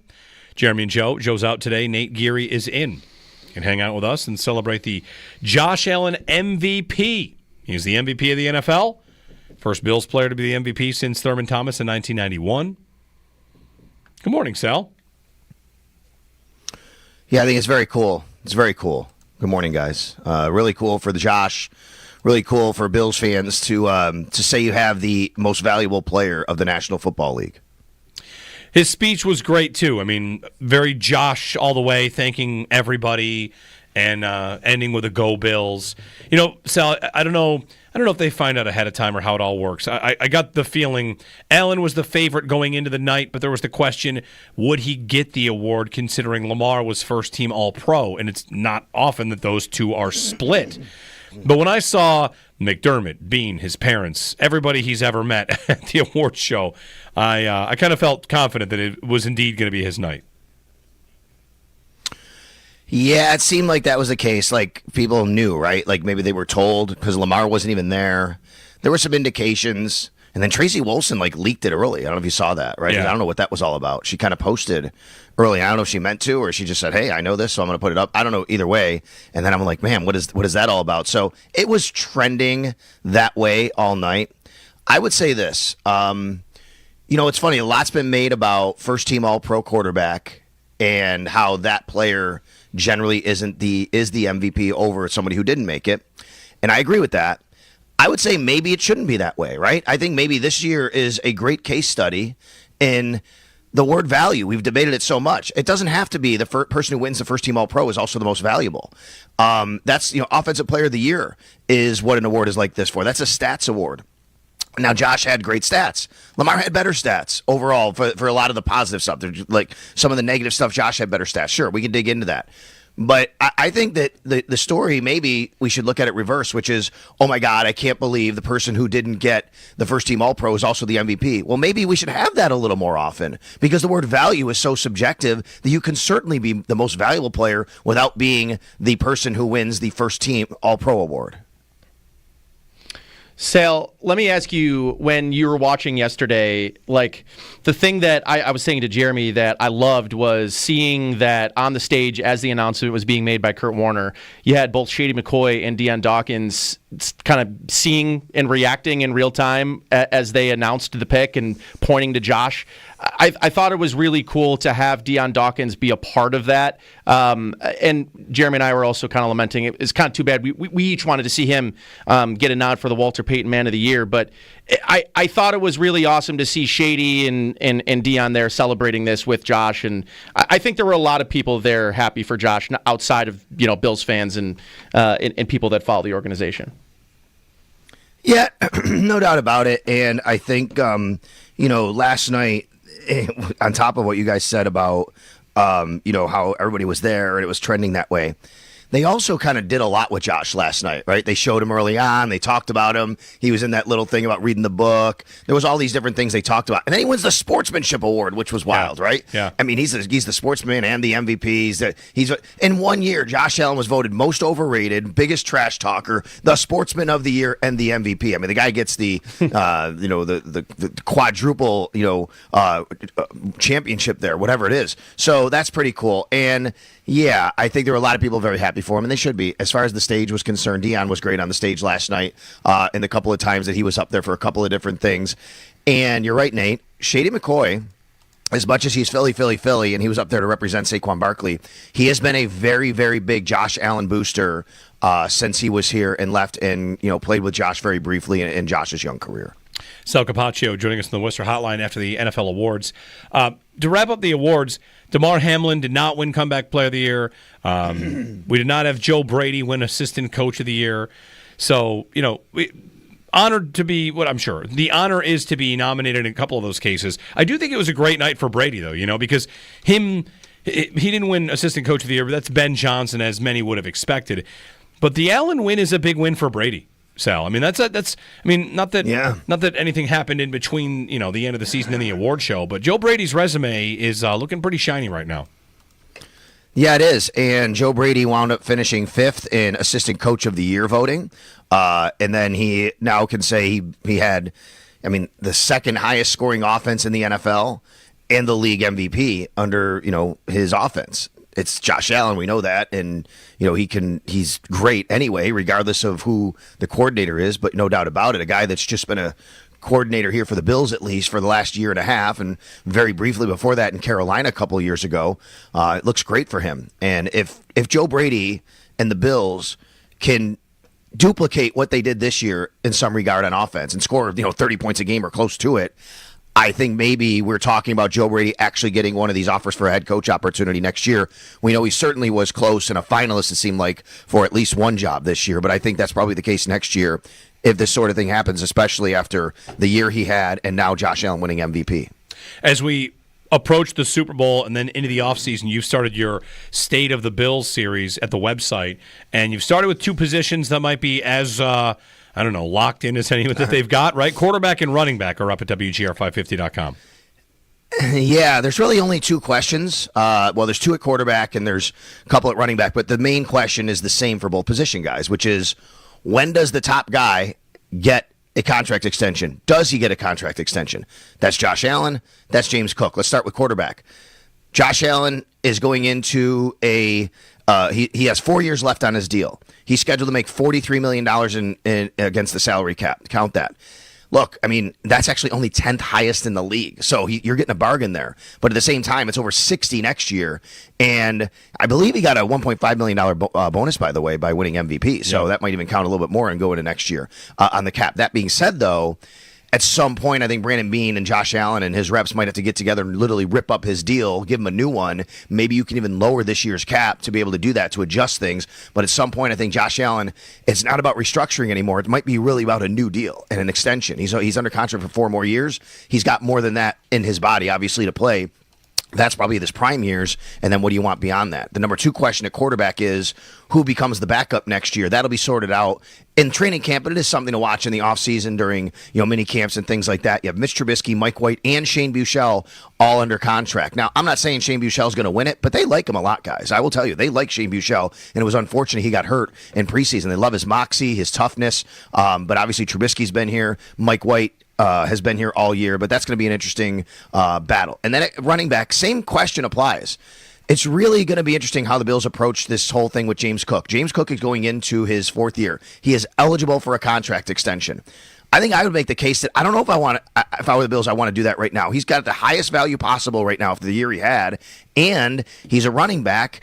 And you don't want it. You have to be very careful about how you pay running backs. I think teams are starting to shift there.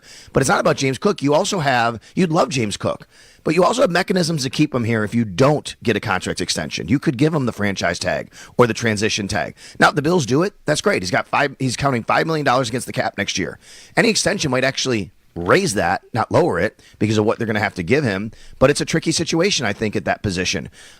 He goes into a bucket with it's James Cook, Terrell Bernard, Khalil Shakir, Greg Rousseau, and Christian Benford. There are 5 guys going into the final year of their deal where you may want to get an extension, and I wonder what the pecking order is there. The only other issue at running back is Ty Johnson and Reggie Gilliam, both free agents. I think they'd like to have them both back. I do wonder if Ty Johnson has a market after the year he had as a third down back. It wouldn't be a heavy market, but I do think the Bills, would still want to retain him either way. The Bills also made a move on their coaching staff yesterday, Sal. Yeah, let me get the name here. You guys, I think you reported it during I want to get his name right. What did Josh say? It's Ryan Nielsen. Ryan Nielsen of the formerly the Jaguars and the Falcons, and defensive, just adding to their defensive staff. Yeah, and by the way, this is on the heels of Jason Rebrovich, who's also been brought back. Jason is a Clarence native. He coached with the Bills under Jim Schwartz's defense and then Rex Ryan. He is brought back. He was a pass rush specialist coach in Green Bay, then a D-line coach. He's the assistant D-line coach now. Matt Edwards no longer on staff for the Bills. And then Nielsen as well. And look, Joe Marino made a great point, actually, on Twitter yesterday, I think it was, when this was announced. This guy actually comes from a lineage of playing a little bit more man-to-man defense. And we saw the Bills uptick in man-to-man defense, the last couple of years, especially this year, I should say. I do think, guys, I wonder, after everything we heard from Sean McDermott, after everything we heard from Brandon Beane, after seeing this hire here, I wonder if the Bills are in for a bit of a philosophical shift and they're thinking of being different on defense next year. Maybe is it a complete philosophical shift? Do they have to completely overhaul some of their personnel that they have to do it? I'm not quite sure about that, but I do wonder if we're looking at a bit of a defensive scheme shift for the Buffalo Bills next year. All right. Sal Capaccio on the Western Hotline. All right, Sal. Well, awards are done. Off to the Super Bowl. We had the Hall of Fame class, too. Sterling Sharp gets in. I don't know about you. I was happy about that. Sterling Sharp was great. Had to retire early. I almost felt like he had been forgotten about and kind of left behind. So very happy to see him go in. Yeah, and I am, too. I'll tell you. It was interesting. I thought maybe I'm like, wait a minute, did they forget guys? You don't have to put in any more than 4. 4 guys got to go in. Only 3 modern era guys went in this year. Yeah. Right? So you got who are the ones? Eric Allen and Jared Allen and Sterling Sharp. Who was the last player that went in this year? Who am I missing here? Anyway, they only had 3 modern era Hall of Fame. Antonio Gates. Year. Antonio Gates. Thank you, Antonio Gates. I will tell you, when we did the exercise the other day, I had Jared Allen. I had Antonio Gates. I chose 5. I didn't have Eric. I had Jared, not Eric. I didn't have Eric on mine, but he's so totally deserving. But one thing I noticed going through it, it was a tougher class because I think it's a weaker class, to be honest. That's no disrespect to those guys who got in. But I think overall the class was a bit weaker, and I think that reflected it last night. You had 3 guys go in from the modern era. That's it. Eli Manning didn't get in. I don't think he should be a first ballot guy. Maybe down the road Eli deserves to get in for the Super Bowls and being he put up some numbers and longevity or whatever, but never a top 10 guy. He's not even top 10 in any statistical category. Never led the league in anything but interceptions. But this isn't about Eli. He didn't get in last night. There are several guys on that list that eventually I think will get in. But I thought last night was a good job to, hey, there's not many guys here that might be really deserving right now, and they only put 3 in, and then Sterling Sharp. Not bad. Good for Joe's not here to celebrate because he would have celebrated Eli not getting in. But not bad. Not a bad class. So what do you want at the Super Bowl? Sal, you want to make a pick? Want to pick a game script? Any thought? It's hard for me not to pick any game script that isn't the Chiefs winning near the end because that's just what happens. I know. It just feels like it's inevitable, and that's what's going to happen. I hate saying it. I'm sorry. I can see a path for the Eagles to win. I definitely think they have the team to win. I think they have the running back to win. There's no doubt about that. But the little lines in the margins, 2 weeks to prepare, it just always feels like that's what the Chiefs do. That's what Andy Reid does. That's what Patrick Mahomes does. The Eagles have not had a great kicking game this year, despite having a kicker that's been very good the last few years. And the Chiefs always seem to win those close games, as we know. So my game script is hard not to see the Chiefs winning a game like that. Although I hope I'm wrong. I will definitely be rooting for the Eagles and Western New York native Nick Sirianni as head coach. That would be pretty cool for him. All right. Thank you, Sal. You got it, guys. Sal Capaccio. When we return, maybe you've heard a little bit about the Tom Brady conflict of interest. Like he's an owner of a team, Yeah. and he's a broadcaster, and on and on. He's and been on. doing a great job, the league says. Because Right. why would they say anything different? Right, he is an owner, so they say nice Actually, things he's about- really been struggling. We've had to reel him back. There could be, to my eye, the best example of a conflict of interest that came out in the voting in one of the awards, because Brady has a vote. And Mike Florio pointed out a big conflict for Brady. I'll tell you what that is next.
Okay, so the Tom Brady conflict of interest. I don't know how many of you out there know about this. I would describe it as this. Mike Florio of Pro Football Talk writes about once a week how Brady has a conflict of interest of being an owner of a team, the Raiders, he's part owner, and also being on the broadcast. And I think it's generally a story nobody cares about, generally. However, he does make a note that I find interesting about the MVP and the full awards ballots, that Tom Brady has a vote. So, all right, what does that mean? That does mean he can vote for his own players if he wanted to. And that's a conflict of interest. I own a team. I've got a guy up for an award. I'm going to vote for him to win an award. And he points out, Mike Florio does, that Jaden Daniels won Offensive Rookie of the Year. He was not unanimous because there was a first-place ballot for Brock Bowers of the Raiders.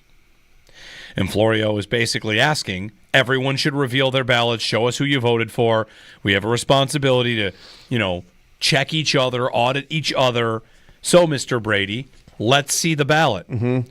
Because if it says Bowers 1 and Daniels 2, I am one to say, Nate, I don't think we have to have unanimous winners. I think this MVP cycle for Allen and Lamar was good. Last year, there was one vote for Allen, and people freaked out about it. How could you not vote Lamar unanimous? I don't need unanimous. However, if the one vote is because an owner of the team of Different the guy, story. then that's going to make Brady look pretty bad. Yeah. It definitely would make Brady look bad. I just looked. If it's him. You can find Offensive Player of the Year, Defensive Player of the Year, MVP. I have not been able to find a tally of the voters and Rookie Rookie of the Year. Yeah. Okay. Well, he points out we have an obligation. It'd be nice to know who cast the first place ballot for Brock Bowers. Will we find out? Tom Brady will destroy his phone and then say, I do that every 6 months. Remember when he did that?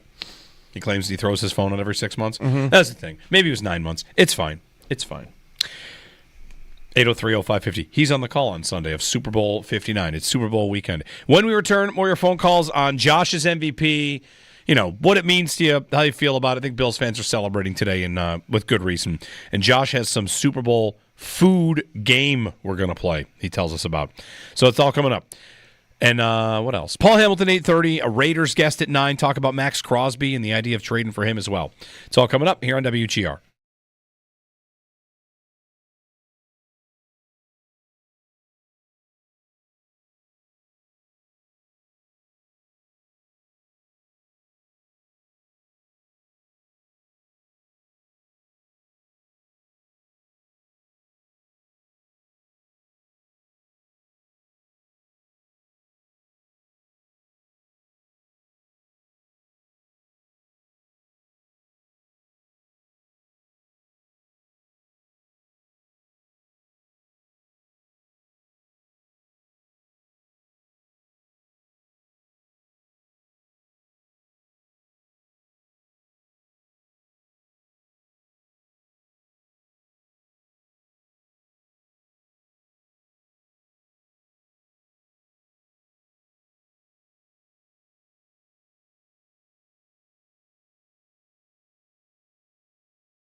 Good morning. NFL honors wrap up last night as Bills quarterback Josh Allen is named NFL MVP for the first time in his career. He now joins Thurman Thomas and O.J. Simpson as one of the 3 Bills to win the MVP. He also won the Art Rooney Sportsmanship Award last night as well. Some of the other awards from throughout the night: Coach of the Year won by Kevin O'Connell, Defensive Player of the Year won by Patrick Surtain, Offensive Player of the Year awarded to Saquon Barkley, and Defensive Rookie of the Year is Jared Verse. The Super Bowl is now just 3 days away. Kickoff on Sunday at 6:30. On the Eagles side of things, star defensive tackle Jalen Carter returned to a full participant at practice yesterday after being limited on Wednesday due to illness. Wide receiver Devontae Smith, edge rusher Brandon Graham, and offensive lineman Nick Gates were all limited yesterday for the Eagles. And on the Chiefs side of things, the only player listed was wide receiver Sky Moore. He is listed as limited. Bruce Feldman of The Athletic reported yesterday that former Jaguars and Falcons defensive coordinator Ryan Nielsen is expected to join the Bills coaching staff as a senior defensive assistant coach. Nielsen also spent 6 seasons as the Saints D-line coach and co-defensive coordinator. Over in hockey, the Sabres are back in action tomorrow night for their final game ahead of the 2-week break for the Four Nation face-offs. They are in Nashville to take on the Predators. Puck drop is at 8 o'clock. Pregame starts at 7 right here on WGR.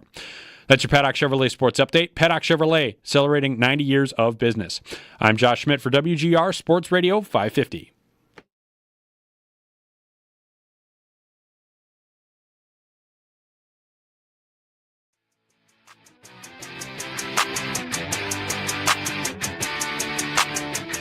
And the AP Most Valuable Player presented by Invisalign is Josh Allen. Takes the snap, quick hitter, thrown behind, but somehow caught, and now lateral to Allen, and reaching for the pylon. Are you kidding me? It's a touchdown. Handoff goes, no, it's an Allen keeper, and he's gonna run it in. A 4-yard touchdown run on the read option keeper by Allen. 17 is a scoring machine. Fakes the throw. Allen going to step up in the pocket. Now he's going to take it and run, and he's got the first down and more. 10, 5, and muscles his way into the end zone for an unbelievable 26-yard touchdown run. Are you kidding me? Be good, do good. God bless, and go Bills. You're listening to Jeremy and Joe on the home of the Bills. WGR Sports Radio 550. Listen, it wouldn't be Super Bowl week unless there were a sponsor attached to it. The MVP presented by Invisalign. Like, oh, all right. Great. Next year, I demand that when we have all these conversations about who's the current leader for the MVP, you have to say who it's sponsored by. The Invisalign MVP. Whoever it is next year, every time. Anyway, good morning. The Muscle Milk MVP. Joe is out today. Nate's in for Joe. Jeremy and Joe, but Jeremy and Nate today. We've got Josh Schmidt producing. He's got a food-based game for us. A Super Bowl food game. Before we get to that, just a real quick fun question. Is Josh Allen the Bills' best ever draft pick? Bruce Smith's right there, of course. But could we put it as a tie between him and Bruce right now? He's the MVP, and that's, gold star right next to the pick. NFL MVP.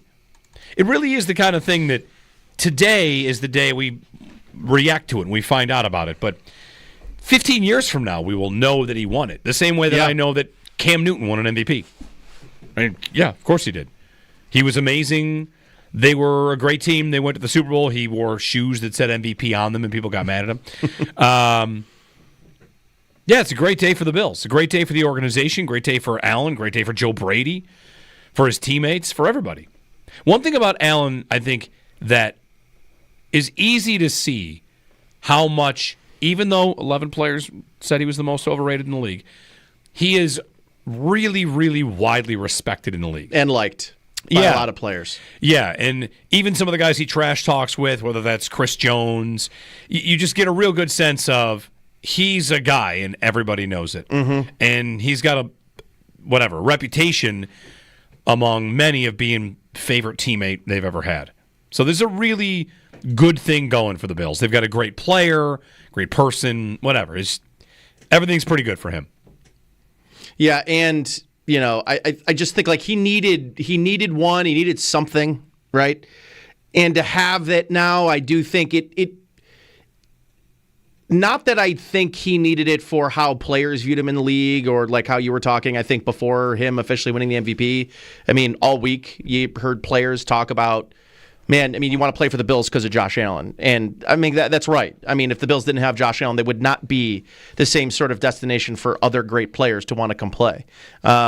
So he just needed, like, I don't know, a little validation. Is that right to say? Like, maybe not him as much personally, but I think the validation required in winning an MVP helps him in the conversation of as we move forward in his career and whether or not he ends up winning a Super Bowl. Because it's possible that out of the 4 great quarterbacks in the AFC, I think we all agree each of them can win one. I don't know that all of them will. So if all of them don't, it's going to come down to who's got MVPs. Well, about the conversation of where you fit in the hierarchy of things. Sure, okay, but if any one of these guys doesn't win one, I mean, maybe today's not the day for this. If Lamar wins 4 MVPs and no Super Bowls, I'm like, congratulations, right? If you don't win a Super Bowl, you don't get put in the hierarchy. Period. That's how it's been for decades. Where's Phillip Rivers in the hierarchy? Not mentioned. He's not in it. He didn't win the MVP either. Yeah. And that's the other thing about this. There are 2 quarterbacks since 1980 to have won an MVP and not appeared in a Super Bowl. And it's Josh and Lamar. And there's obviously a point there about Mahomes being in their way. But now that I almost want to say it this way too. This is the party. This is the post-MVP party. We're happy for Josh. Everybody's happy. Now that this is out of the way, there's only one thing left. Actually, I guess there's 2. One is appear in a Super Bowl, and 2 is win it. Get there. But get there. Damn it, they were close. They were very close. Pretty close. Way closer than 2020. They were pretty close. And, the whole thing about them being pretty close, Brandon Beane said it again, this team's not 1 player away. Sure they are. Weren't they like 3 plays away? Yeah. To say you're not 1 player away, of course you are. You're in the AFC Championship game. You lost by 3. You were 3 plays away from going to the Super Bowl. Right. So I don't want to buy that you're not 1 player away. Now, how you attack that and who that player is, well, we'll find out. You're going to get more than 1 player this offseason. You're going to get a bunch. But you're going to keep the MVP. And it's worth pointing out, he's the MVP. Sal said he's like the 10th highest paid quarterback. So you're telling me you are the most valuable player, the most valuable position on a bargain contract? Like, all right, let's get to work here. It's time to make the Super Bowl. It's time to find a way to beat this team that I don't want to say nobody beats because you beat them. Yeah. Routinely. And fall a play or 2 short when it matters most. Yeah, we're not talking about that, though. Okay. We have people tuning in today for the first time since they lost to the Chiefs, and they don't want to hear us talk about the Bills and the Chiefs. So, we kind of won't. We don't have to. I might bet a Xavier Worthy anytime touchdown for an emotional hedge on Sunday. I just might want to do that. Butch on the east side. Hey, Butch, good morning. Good morning, guys. And thanks so much for taking my call. I love WGR. I love MSG and the fans. I definitely love you all. I just want to get right to it, Jeremy and Nate. I want to say, first of all, I got to salute my guy, Josh Allen, for a hard job, what he did this season. He deserved that honor, and I like the way he carries himself with class on his acceptance speech, not just for himself, but for the team and for the organization. So I salute him on that. But I want to get right to this, Jeremy and Nate. I want to salute Brandon Beane and Sean McDermott especially for understanding that we need more on this. We need more meat on our coaching staff. Getting Ryan Nielsen in here as a defensive assistant, senior defensive assistant with experience, and hopefully I can look forward to soon them hiring an offensive assistant to go with Joe Brady to solidify that coaching staff. But saying that, moving forward with this Ryan Nielsen move, it's looking more and more that we're finally going to get our wish of the bend don't break, the zone defense, being switched to more man-to-man, more of attack. This is what this guy's repertoire is, of far as his experience of playing man-to-man with Bobby. And I think with Sean, also all three of them collectively together, you can see them more moving intact. That could be a great sign that maybe Max Crosby or Myles Garrett is on his way here, because they went and signed this guy quick. But I would love to see Doug Peterson be an a senior offensive assistant with Joe Brady. God forbid we lose Joe Brady next year as an offensive coordinator. At least we have a guy already in the system that can slide over, take his job, and keep it moving. So anyway, but I salute the organization. I salute Josh Allen. This is Josh Allen's day. I'm not going to rain on it, but I definitely got to salute the organization. I love you guys, and thanks so much for taking my call, guys. Thanks, Butch. Offensive assistant. I haven't thought about that too much. I wonder, as you bring in like your next offensive coordinator, you should probably plan to lose Joe Brady at the end of next season. Yeah. I would plan on it. Who's their quarterback's coach? Ronald Curry. Yes, Ronald Curry. Could be that. Could be Davis Webb. Yeah. Davis Webb's out there coaching, close with Josh. Anyway, thanks, Butch, for the phone call. I'm playing man-to-man more on defense. They might have wanted to do that in the Chief game, and then Benford goes out and it's over. Mm-hmm. Like, you can't. Kyer Elam is not going to play man-to-man. Right. He's like that, and that was on the broadcast. Romo basically said, like, you might have planned to do this the whole game. You can't. You have to change now. Yeah. And that was unfortunate. Anyway, 803-0550, 1-888-550-2550. Are you going to a Super Bowl party? No. Just staying at home watching by yourself, or are you skipping? I'm going to a friend's house, but it's going to be not a party. No, it's me, my girlfriend, him, and his girlfriend. Yeah. We're just going to watch the Hanging game, out. make some food. I'm bartending till 5 o'clock. I thought about just saying I'm going to go home and do nothing. Yeah. I'm going to watch the game. It's going to make me mad. I don't have any plans of any sort about, I don't know. Maybe I didn't have a Super Bowl party last year. I didn't go to one last year either. Last year it was also annoying. Yeah. The Chiefs. Yeah. It's always annoying. Rooted for the Niners last year. Last year we got the overtime discussion. First ever overtime in that format. And somehow San Francisco figured a way to screw that up. They screwed that up royally. Terrible. Well, the previous Chiefs Super Bowl was the Eagles. Also where they annoying. won on a penalty. Also annoying. And then the one they won before that was the Niners. Right? Yeah. And they rallied from down 10 points. The thing I remember about last year's Super Bowl was the Niners are up 10. The Chiefs look terrible. And I remember tweeting 20-10. Yeah. Just so you all know, this is going to be super annoying when the Chiefs win it. And of course, like that is what happened, because it's always what happens. It's the easiest thing to predict. I mean, is there anybody other than Eagles fans? Is there anyone betting on the Eagles money line in this game? The Eagles are better everywhere except for quarterback and coach. Mm-hmm. But they're better, notably they're better everywhere else. Yeah, but I think where they're better probably gets. The Eagles their lines should beat the Chiefs. They should. The Eagles should beat the Chiefs because they are. I'll just say it this way. They're built similarly to the Bills. The thing that the Eagles have that the Bills don't is A.J. Brown.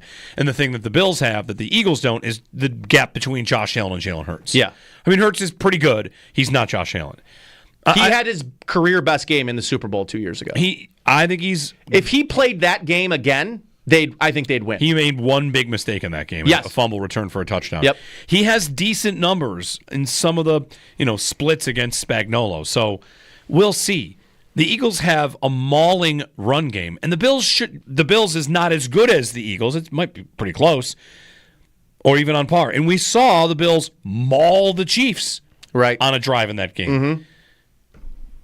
I want to believe. I really do. That they should be able to run the football. They should be able to run the football. Think of it this way.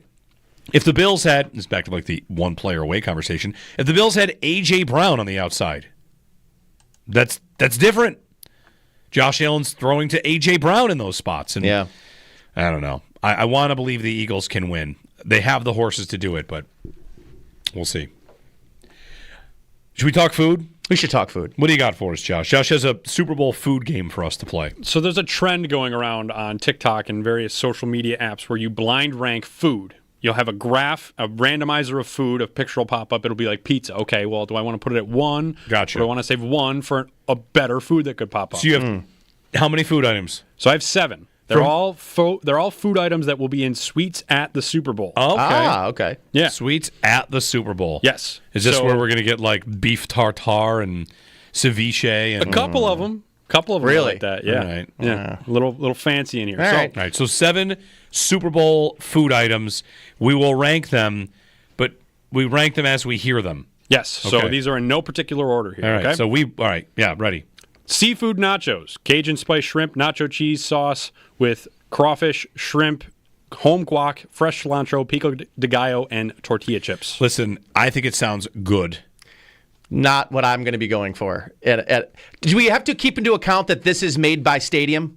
Like this isn't a gourmet restaurant? These are sweets. This is a suite. And these chefs, 6?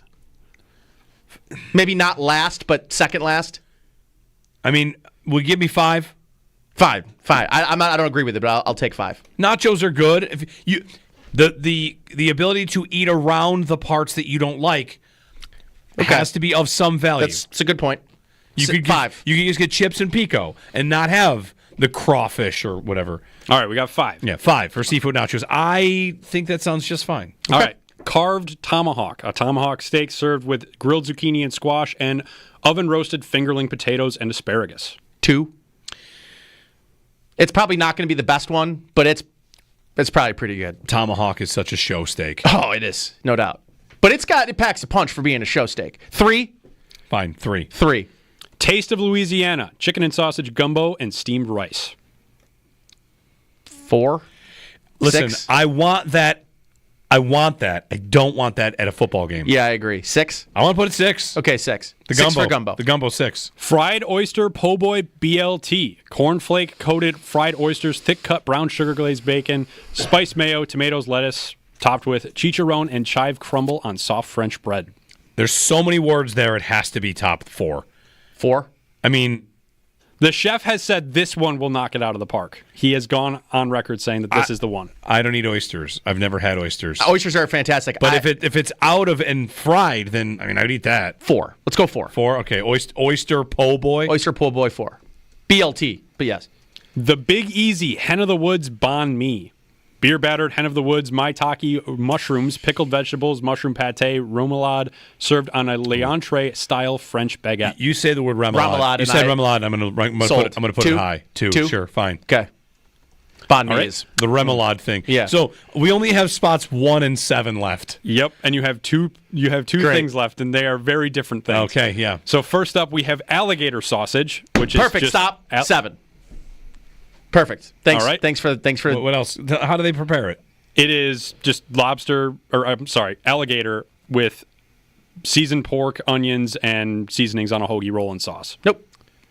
It's just like you're gonna put that one, Jeremy? I mean, I'm considering it. No, you shouldn't consider. No. All right. Alligator sausage is 7. All right. So your last one is the lobster karaage Sammy.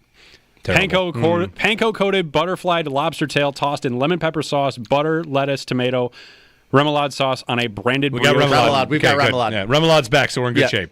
We got lemon pepper and remoulade saving that. Yeah, I agree. Yeah, that was not a strong ending to that. No chicken and waffles? I mean, that's what I like. Yeah, right. Alligator sausage? Yeah, I would eat that. You would? Yes, I would definitely eat alligator sausage. I wouldn't go anywhere near alligator sausage. Maybe like deep fried alligator nuggets or something I would try.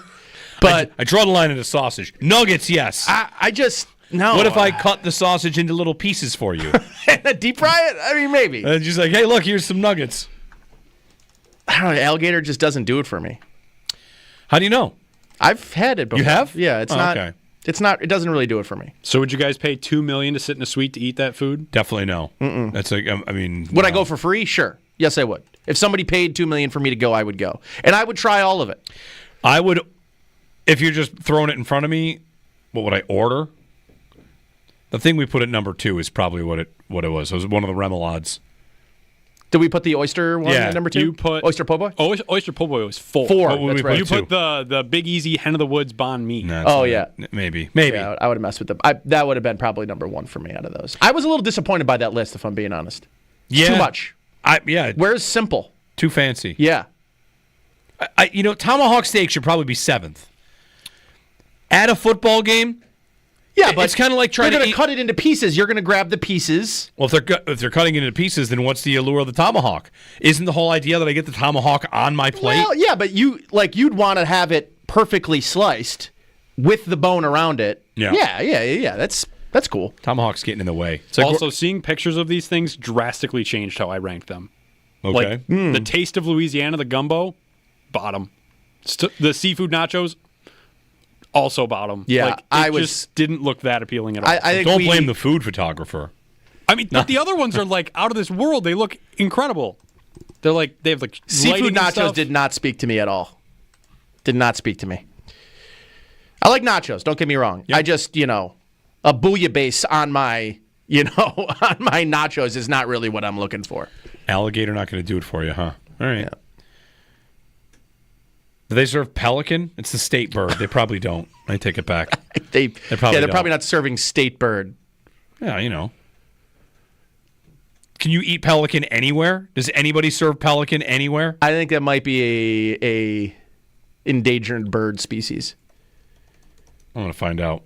Like, no one's eating seagull. You can, but it's not recommended. It's generally considered tough, fishy tasting, and not very palatable due to the bird's diet of fish. Yeah, and so the first thing I found, too, was it's unpleasantly fishy. Not as in the this tastes like fish, but in the this tastes like fish that's been left out too long. I'm glad that somebody has a real-time... Well, listen, that's a good job evolving for the pelican. Yeah. I'm disgusting to eat. Right. Nobody Top eats, of the food chain yeah, now. Nobody eats me. Yeah. I taste terrible. Also, I'm a pelican. In the legality section, it says, in most areas, it's restricted, so it may be illegal to eat.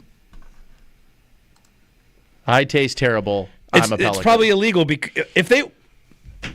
Hot take. If they were delicious, it would not be illegal. That's a fact. Right? Yep. 100%. If it was like a cowboy, it was like a tomahawk. It would not be illegal. If pelican tasted like a tomahawk steak, it would not be legal. That's right. Yes, it would. Yes, it would be. They just make the laws making it illegal to make it look nice. But actually, nobody even wants to eat it. Nobody anyway. wants it. Yeah, nobody wants it. All right, this is our Super Bowl coverage. This is what we've got for you. We got a break. All right, Paul Hamilton going to check in. The Sabres have one more game before their the break. And never needed a break more in my life. Yeah, well, we'll check in with Paul. They play Nashville on the weekend and then get off to the Four Nations. So we'll talk to Paul next here on WGR.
Josh Allen is your 2024 NFL MVP. He wins the MVP last night for the first time in his career, joining Thurman Thomas and O.J. Simpson as the only Bills to ever win it. He also wins the Art Rooney Sportsmanship Award last night as well. Some other awards from last night: Defensive Rookie of the Year, Jared Verse; Offensive Rookie of the Year, Jaden Daniels; Offensive Player of the Year was awarded to Saquon Barkley, and Defensive Player of the Year awarded to Patrick Surtain.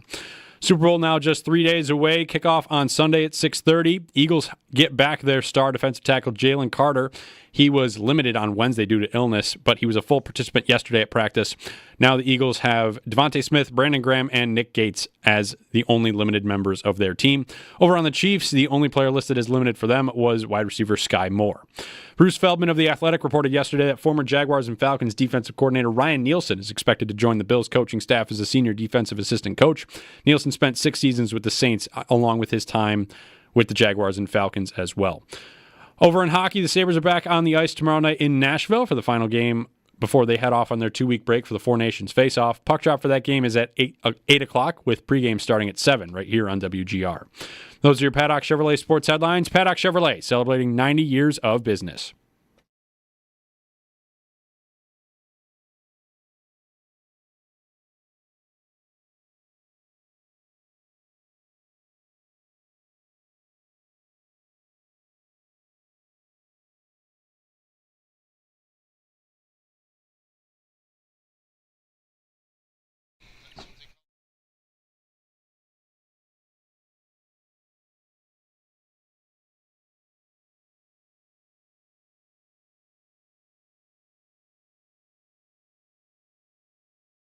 Paul Hamilton set to join us. The Sabres have a game before the break. I was checking something, Paul, looking at the last Sabres player to win MVP.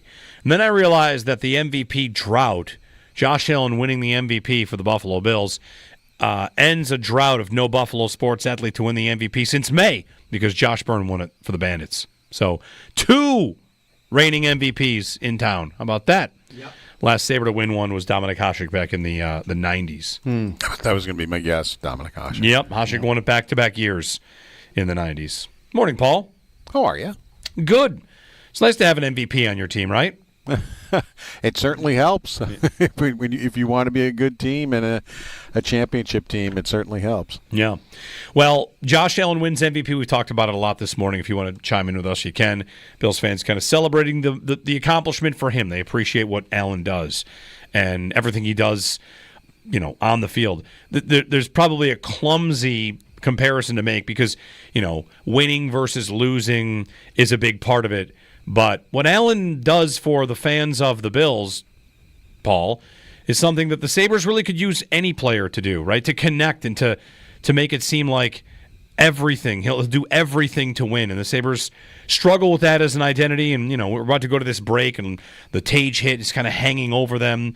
And I don't know. I just wonder what the way forward is for them other than the Dennis Gilbert fight. If you think there's any further fallout to come from this, or what steps are taken in the offseason. Is this the kind of thing that shapes their roster construction going forward? Like how long this whole thing lingers? Well, as far as, start with what we started with Josh Allen, I think it went exactly the way it should have.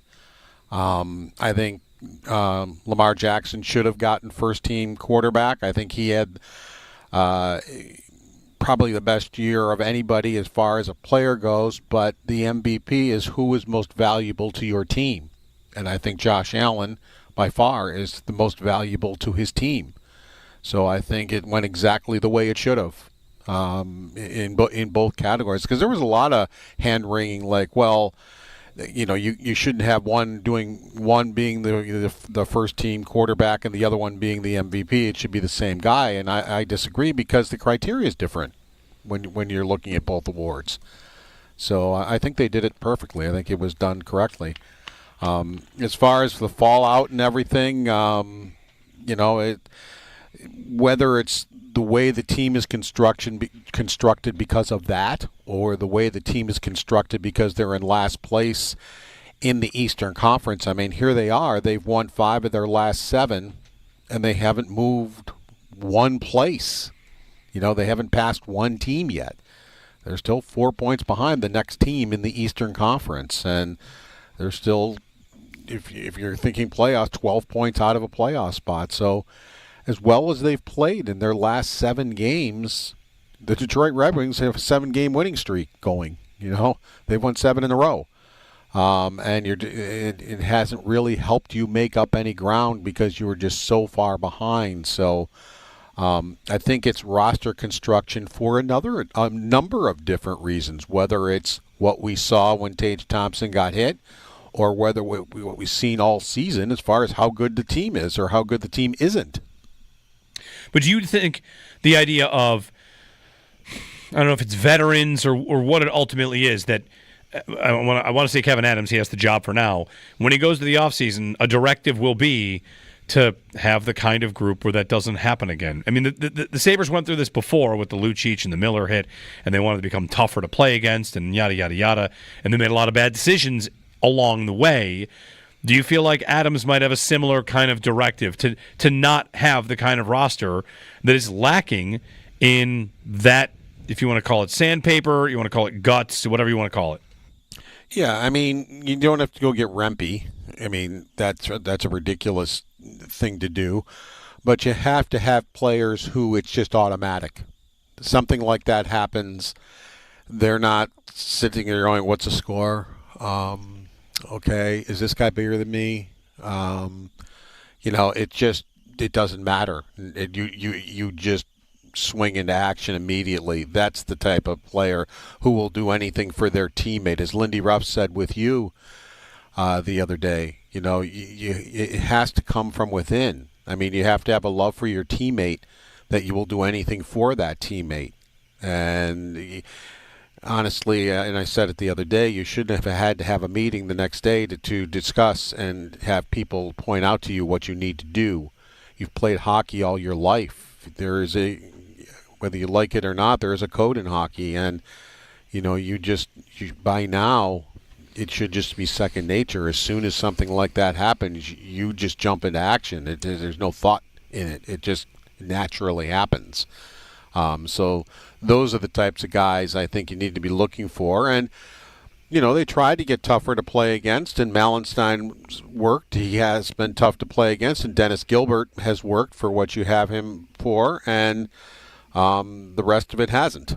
What they were trying to do. So they do need more veterans on the team, but they need like a top 6 forward who is a veteran forward who they can count on, but also can help them in scoring. I know recently they're one of the best teams in the league in scoring, but that's still, it has to be more consistent for them, and it's just something that they haven't seen. I mean, you look at the non-playoff teams. I'm looking at them now. The Sabres have the second most goals. Columbus has 181, and the Sabres have 167. Recently they have, even if you go to the 2 wildcard teams, they have 10 more goals than both Ottawa and Detroit. But it hasn't translated for them as far as, getting them even close to a playoff spot. But they still, with that being said, they still need a consistent guy, I think, for their top 6. Paul, obviously the fallout from that kind of spanned all week feels like it got worse and worse for Matthias Samuelsson, and I'm kind of, the 32 Thoughts Friedman piece with some quotes in there. Where do you make of where Samuelsson is now after the lack of action? He's kind of being looked at as like the guy who was on the ice, letter on his chest. Like, what do you make of kind of his week and what it means for him moving forward? It's going to be hard for him to come back from that. It really is. As far as what Elliot Friedman said, I'm not buying it. First of all, I mean, Elliot said himself, he's talking about third-hand information that he got. I just have not seen a team that is going to embarrass somebody in the middle of a season and take a letter off their sweater. Maybe that's something next year. You might elect different captains next year or appoint. They don't elect them. Kevin Adams decides who the captains are. So they may appoint, different ones next year. But as far as taking an A off somebody's sweater mid river here, no, that's just not done. So that's just, as I said, he got that. He had said it himself. He got that third hand, and I'm just not buying it. Paul Hamilton on the Western Hotline as we chat about the Sabres who play Nashville. And then the Four Nations. Paul, are you excited about the Four Nations? You think it'll be a good showcase for the league? I am, and I'll show my age here because I, have covered like the Canada Cups, that iconic goal by Mario Lemieux up in Hamilton. I was there covering that game, and it was probably the most iconic goal I've ever seen. When defensive zone face off, you're down by a goal. Dale Howardchuk, who wound up being a Sabre, takes the draw, and up ice they come with, Mario Lemieux and Wayne Gretzky, and Larry Murphy was part of the rush too, and they just make a great play with Lemieux scoring the goal. And I don't know if I've ever been in an arena that went wild like that. That it just was crazy how the arena went off. So I've always loved these tournaments. For me, I'm sad it's in Montreal and Boston because it's always been like Toronto and Hamilton and right around here where I can go and cover those games. So I'm disappointed that it's too far away that I won't be able. But of course, I'll be following on TV and probably writing about those games as they go along. So yeah, I'm definitely looking forward to it. All right. Well, Paul, thank you again. Enjoy the Super Bowl. Are you going to watch? I'm going to try. My flight from Nashville gets me back probably about an hour before the Super Bowl, so if something goes wrong, I may not be around for it. So, yeah, if I'm around for it, I'll watch it. I don't care who wins. I'm not rooting for anybody. I'm just, I don't mind the Kansas City Chiefs at all. I think they're a great team. I enjoy watching greatness. I enjoyed watching Tiger Woods. And I liked when Tiger Woods would win tournaments. People hated it when he was winning tournaments because he always won. I would like to it's a comparison that's made a lot. I would say one major difference is that Tiger would at least sometimes blow the doors off of everybody else. Mm-hmm. He didn't bounce one off the television tower to 2 feet every game because that's what the Chiefs are doing all the time, are they not? But you make your own you make your own luck. If you're not good, you don't win those games. Right. Yeah. And that's the thing. And I don't think Patrick Mahomes is a jerk. I remember when he and Josh took that golf thing against Rodgers and Brady, and Rodgers and Brady were jerks. I thought Mahomes and Josh Allen behaved I thought they were really cool out on a golf course together. And I like that. I've never thought that Patrick Mahomes is a jerk. Yeah, if we're talking about Brady and Belichick, yeah, they were jerks. There was no question about that. Well, but I've never looked at Mahomes being a jerk, and I don't think he is, and he doesn't bother me in the least. Thank you, Paul. I'm not picking on you. I've got follow-ups. I do remember last year when the Bills beat him there, he talked trash to Josh on his way out. He did apologize. Complaining about the calls. He then called out the officials and said that the referees took away greatness from Travis Kelce. In a regular season game. But he came out the next day and apologized to Josh Allen publicly and said, I shouldn't have done that. That was bad. And so he realized he got carried away. And publicly apologized to Josh Allen for it. Thank you, Paul. Yep. Paul Hamilton on the Western Hotline as we chat about the Sabres and what happens in their 2-week break here after they play Nashville.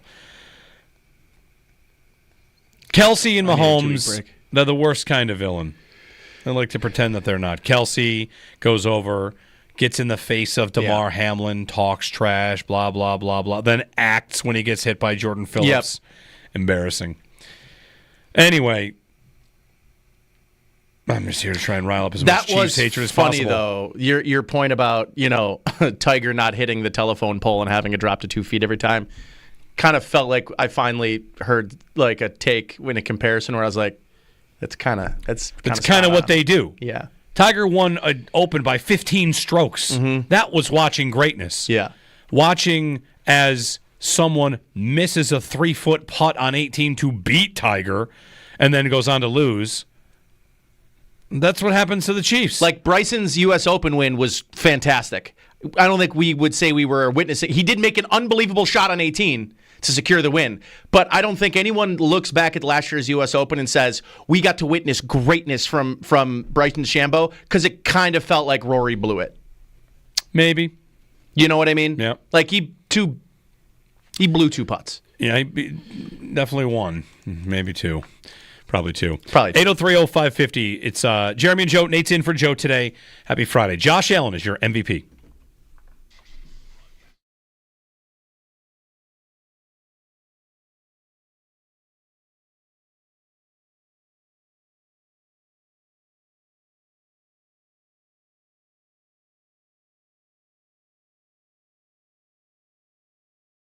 Jeremy White here for Atwell Eye Care. The event is coming up later today. You've got a chance for a cataract lunch and learn where you can, with Atwell Eye Care, learn about your cataract options. If it's something you feel like you're dealing with, well, cataract's very natural, part of the natural aging process of the eye, very common. And when it comes to helping people with their cataracts, Atwell Eye Care can do that for you. They have the latest in technology. They have helped lots and lots of people, and they can customize a procedure for you and for the issues you're facing. So go to atwelleye.com, and right at the front page, you'll see today at 11:30, there's a lunch and learn at Iliota Palos. You can register for that. That's going to be today for Atwell Eye Care. So get to Iliota Palos and talk to Dr. AJ Jarungal. Learn about the latest advancements in cataract surgery. It's 3785 South Park Ave in Blaisdell, Iliota Palos today. Grab something to eat and be there for the presentation. Ask any questions you might need to. Get the information you need to when it comes to helping your vision so you can see the 716 more clearly. Go to atwelleye.com to register for today's lunch and learn. You're grabbing lunch today and getting that information today from Atwell Eye Care. Online at atwelleye.com, official eye care provider of the Buffalo Bills.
Any reason? Is his birthday or something? Vanilla Ice? Hey, did you look outside? Oh, it's icy. All right. It is icy. No dispute. It is indeed icy. What was your? I referred to the outside landscape as a wind-swept glacier. Yes. My backyard looks weird. It's so smooth. I noticed it this morning, like catching the lights reflecting off of the parking lot didn't really give me a whole lot of sense of security. I drove very slow this morning. Sketchy. Yeah. The streets, like you being able to see a gleam off of the streets, not great. A lot of ice yesterday. Warming you up is the Bisons released their schedule. Their promotional schedule's been released. You want to go see the post-game drone show? There's going to be a drone show. We've got... No? I mean, I do. Star Wars I think Night's they're back, cool. Independence Eve, Drones Goo are Goo cool. Dolls bobblehead. There's a lot going on. There's giveaway week. You can get luggage tags. I'm sorry here. I'm seeing that there's a jersey off the back giveaway when the Bisons play as the Malmo Oat Milkers. That's a minor league baseball thing. It's like across I know. the entire minor leagues. Where you change your name? Yeah. Every So- team plays as them one time per year. The Malmo Oat Milkers? Yep. Every team has that identity for one day. I learned something once today. a year. Oat milkers. Yeah. There's a pickleball paddle giveaway. Okay. A snow globe giveaway, Christmas in July. Love a good Christmas in July. Comic book giveaway, superhero night, win it Wednesdays. The Bison schedule. Love a good Friday night, too. Love a good Friday night bash. Yeah. Listen, we current status, living on a glacier. But it's not that much longer, I don't think, right? We're almost back. I said this to you this morning. Watching golf at 6 p.m. Yeah. We're close to being back. We're one 50-degree day away from feeling back. And then plunging back into single the digits. glacier life. Yep. But maybe like 6 more weeks. God. That's all, it's fine. It's fine. Yeah. 803-0550. On Josh Allen's MVP, on, how to make the Bills the team they've got to be when they've got an MVP quarterback, which is a Super Bowl team. 803-0550 on WGR.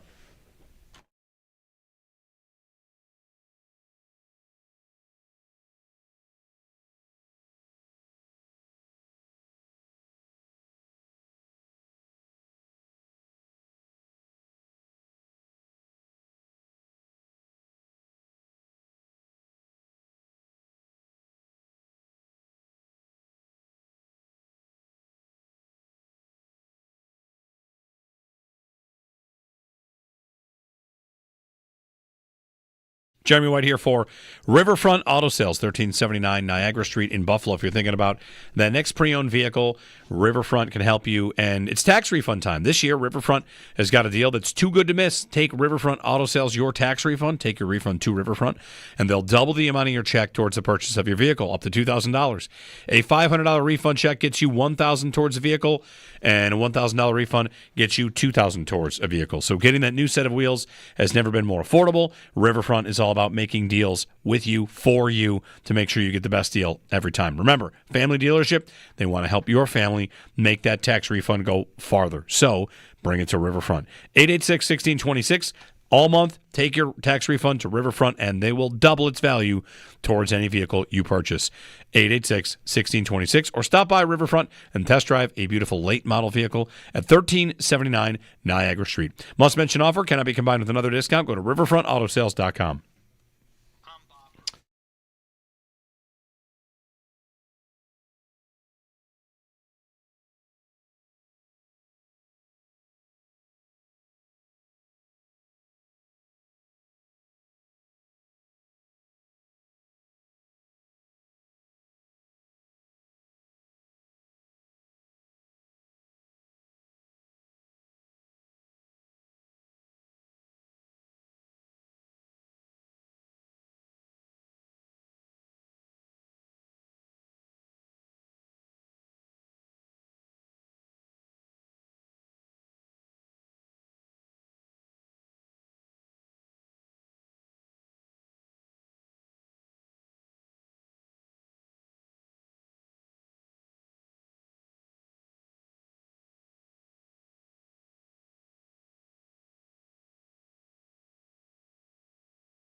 Good morning. Josh Allen is your 2024 NFL MVP.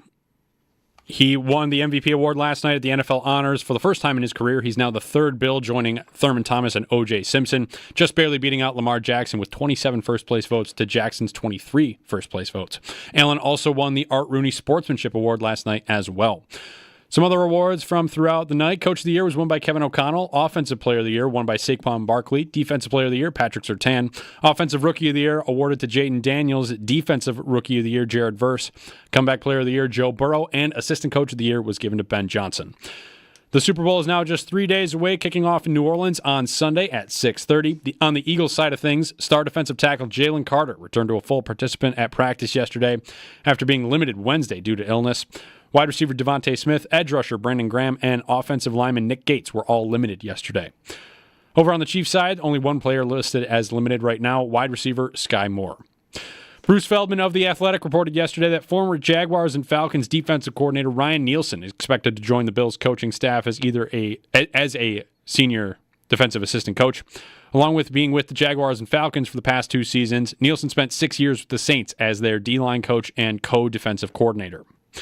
Over to hockey, the Buffalo Sabres are back on the ice tomorrow night in Nashville for the final game ahead of their 2-week break for the Four Nations face-off. Puck drop for that game is set for 8 o'clock with pregame starting at 7 right here on WGR. That's your Paddock Chevrolet Sports Update. Paddock Chevrolet celebrating 90 years of business. I'm Josh Schmidt for WGR Sports Radio 550.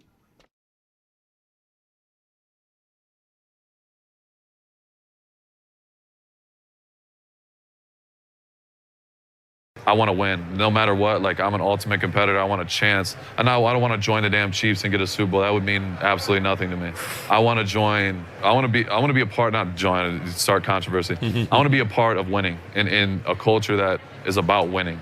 And that's all that matters to me. At the end of the day, like, I want to be in the Hall of Fame, and I want to go, and I want to. And you Super deserve Bowl it. You ring. shouldn't feel bad about doing what you want to do. No, absolutely. And I love that don't. for you. I don't feel bad about it. I want to be a Super Bowl champ and a Hall of Fame. Max Crosby. I like the catch there. I want to join. I want to be a part of. He's not trying to. He's not asking for a trade yet. At least not publicly. Myles Garrett did it publicly. He did it publicly, for sure. Jeremy and Joe here in WGR. Joe's out today and Nate's in, and we're going to talk a little Raiders. See, the beauty of having Super Bowl week is that the national media, well, the entire world of everybody that covers the league is closer to the East Coast, so it's easier to get a Raider guest on. And we've got Hugh Myers on, who talks Raiders for the Lockdown Raiders podcast and Raider Nation Radio. Hugh, good morning. It's Jeremy and Nate. Glad you're one time zone closer, so we can make this happen. Well, hey, look, for you guys, we can make it happen anyway. I mean, it don't matter if I was on the West Coast. I'd get up early for you guys. It's all good, man. I appreciate y'all having me on. Well, thanks for coming on. We're trying to find a way here in Buffalo to, bolster the Bills, give the reigning MVP. We're just trying that on for a little while now. The reigning MVP a little more help. And Max Crosby's names come up the same way Myles Garrett's names come up. He's out there doing the rounds, talking about wanting to win. Q, do you think the Raiders are of a mind to want to maybe do a rebuild and send him away if, in fact, the right price could be paid? I don't think they do, and the reason I say that, and look, we all know what it is. It's the NFL. We know how things could change quick, fast, and in a hurry, but he doesn't have any guaranteed money on his contract, so I've gone into this whole offseason thinking, well, anything is possible. I mean, right, they've got to work out the contract situation, but they also have to work out the plan. They also have to tell him this is what it's going to be, because as we heard that sound coming in, he wants to win. He's the ultimate competitor. He sat down and joined me on ESPN yesterday and was talking about wanting to win, and we actually discussed the Myles Garrett situation. He said, look, we're basically in the same situation, right? He's the best, one of the best in the league at what he does. I'm one of the best in the league in what I do, and he's not winning, and I'm not winning, and he's had 5 coaches since 2021, and so there's reasons to kind of put them on the same page, but as you guys mentioned, he hasn't come out and said he wanted any kind of a trade. He also hasn't come out and said that he doesn't want to go anywhere, right? So, look, I say all that, and I know it's a long-winded answer to the question, but I just think that if they get the right offer, it might be a discussion. I don't think that they want to move him. They shouted him out at the opening press conference with Pete Carroll and John Spytek saying that they want competitors. They want guys like Max Crosby. They pointed him out. He was at the press conference. So they're saying all the right things, and I know he's mentioned the contract multiple times, so that's got to get worked out, and ultimately the plan on how they're going to become a winner has got to be worked out because, as you heard him say, he wants to win. He wants to win a Super Bowl. Yeah, that plan comes with, of course, a new coach. And what is the plan at quarterback? Where are they at quarterback? Is this a potential landing spot for Kirk Cousins, a Sam Darnold, an Aaron Rodgers? Russell Wilson, I guess, is a name I should throw out there as well. Because any plan is going to start, of course, with coach and quarterback. Right, exactly. I think there's all options are on the table right now. I mean, we know that the draft is not a very strong quarterback class. I believe that everyone in Vegas is a pretty high on Shedeur Sanders. I think that Tom Brady would love to see Shedeur Sanders in Vegas, but I don't know if they're able to get him, right? I mean, they're sitting there picking at number 6 overall, and even then, I don't think he's ready to start right away. So then who's your bridge quarterback? And there's been conversations about Sam Darnold. There's conversations about Kirk Cousins, as you mentioned, Russell Wilson, Justin Fields. Any of those quarterbacks, I think, could potentially be that bridge guy. Now, I wouldn't make Sam Darnold a bridge guy because I think he's going to want big-time money after the season he had in Minnesota. But outside of that, there's a few options on the table. I've even heard Marcus Mariota's name, which doesn't move the needle at all for me. But, okay, right? I mean, there's easy to kind of tie them together because Chip Kelly's now the offensive coordinator, and, you know, he had a small relationship with him in Oregon. So there's a lot of different questions that need to be answered, and that's part of the situation when it comes to Max and him, right? He wants to know the answers to those questions before basically guys like me know the answer to that question. Q, let me ask you about Pete Carroll. I mean, I don't want to say I was stunned to see him make a return back to the league. 73, 74 years old. I mean, he's going to be one of the oldest, if not the oldest coach in the NFL. How do you maybe have a conversation about where the Raiders believe they are based on the type of coach that they went out and hired? And you would think that, you know, Pete Carroll's not signing on to, you know, go through some sort of big rebuild. It feels like they think they're close enough. Let's go with a veteran coach, maybe help us get the culture right, figure the quarterback out, and we're kind of moving. And listen, he has surrounded himself, Q, with, I think, a really strong coaching staff, which I don't think was ever going to be a question with Pete Carroll. I guess the question for me is it right coach, right time? Does it feel that way?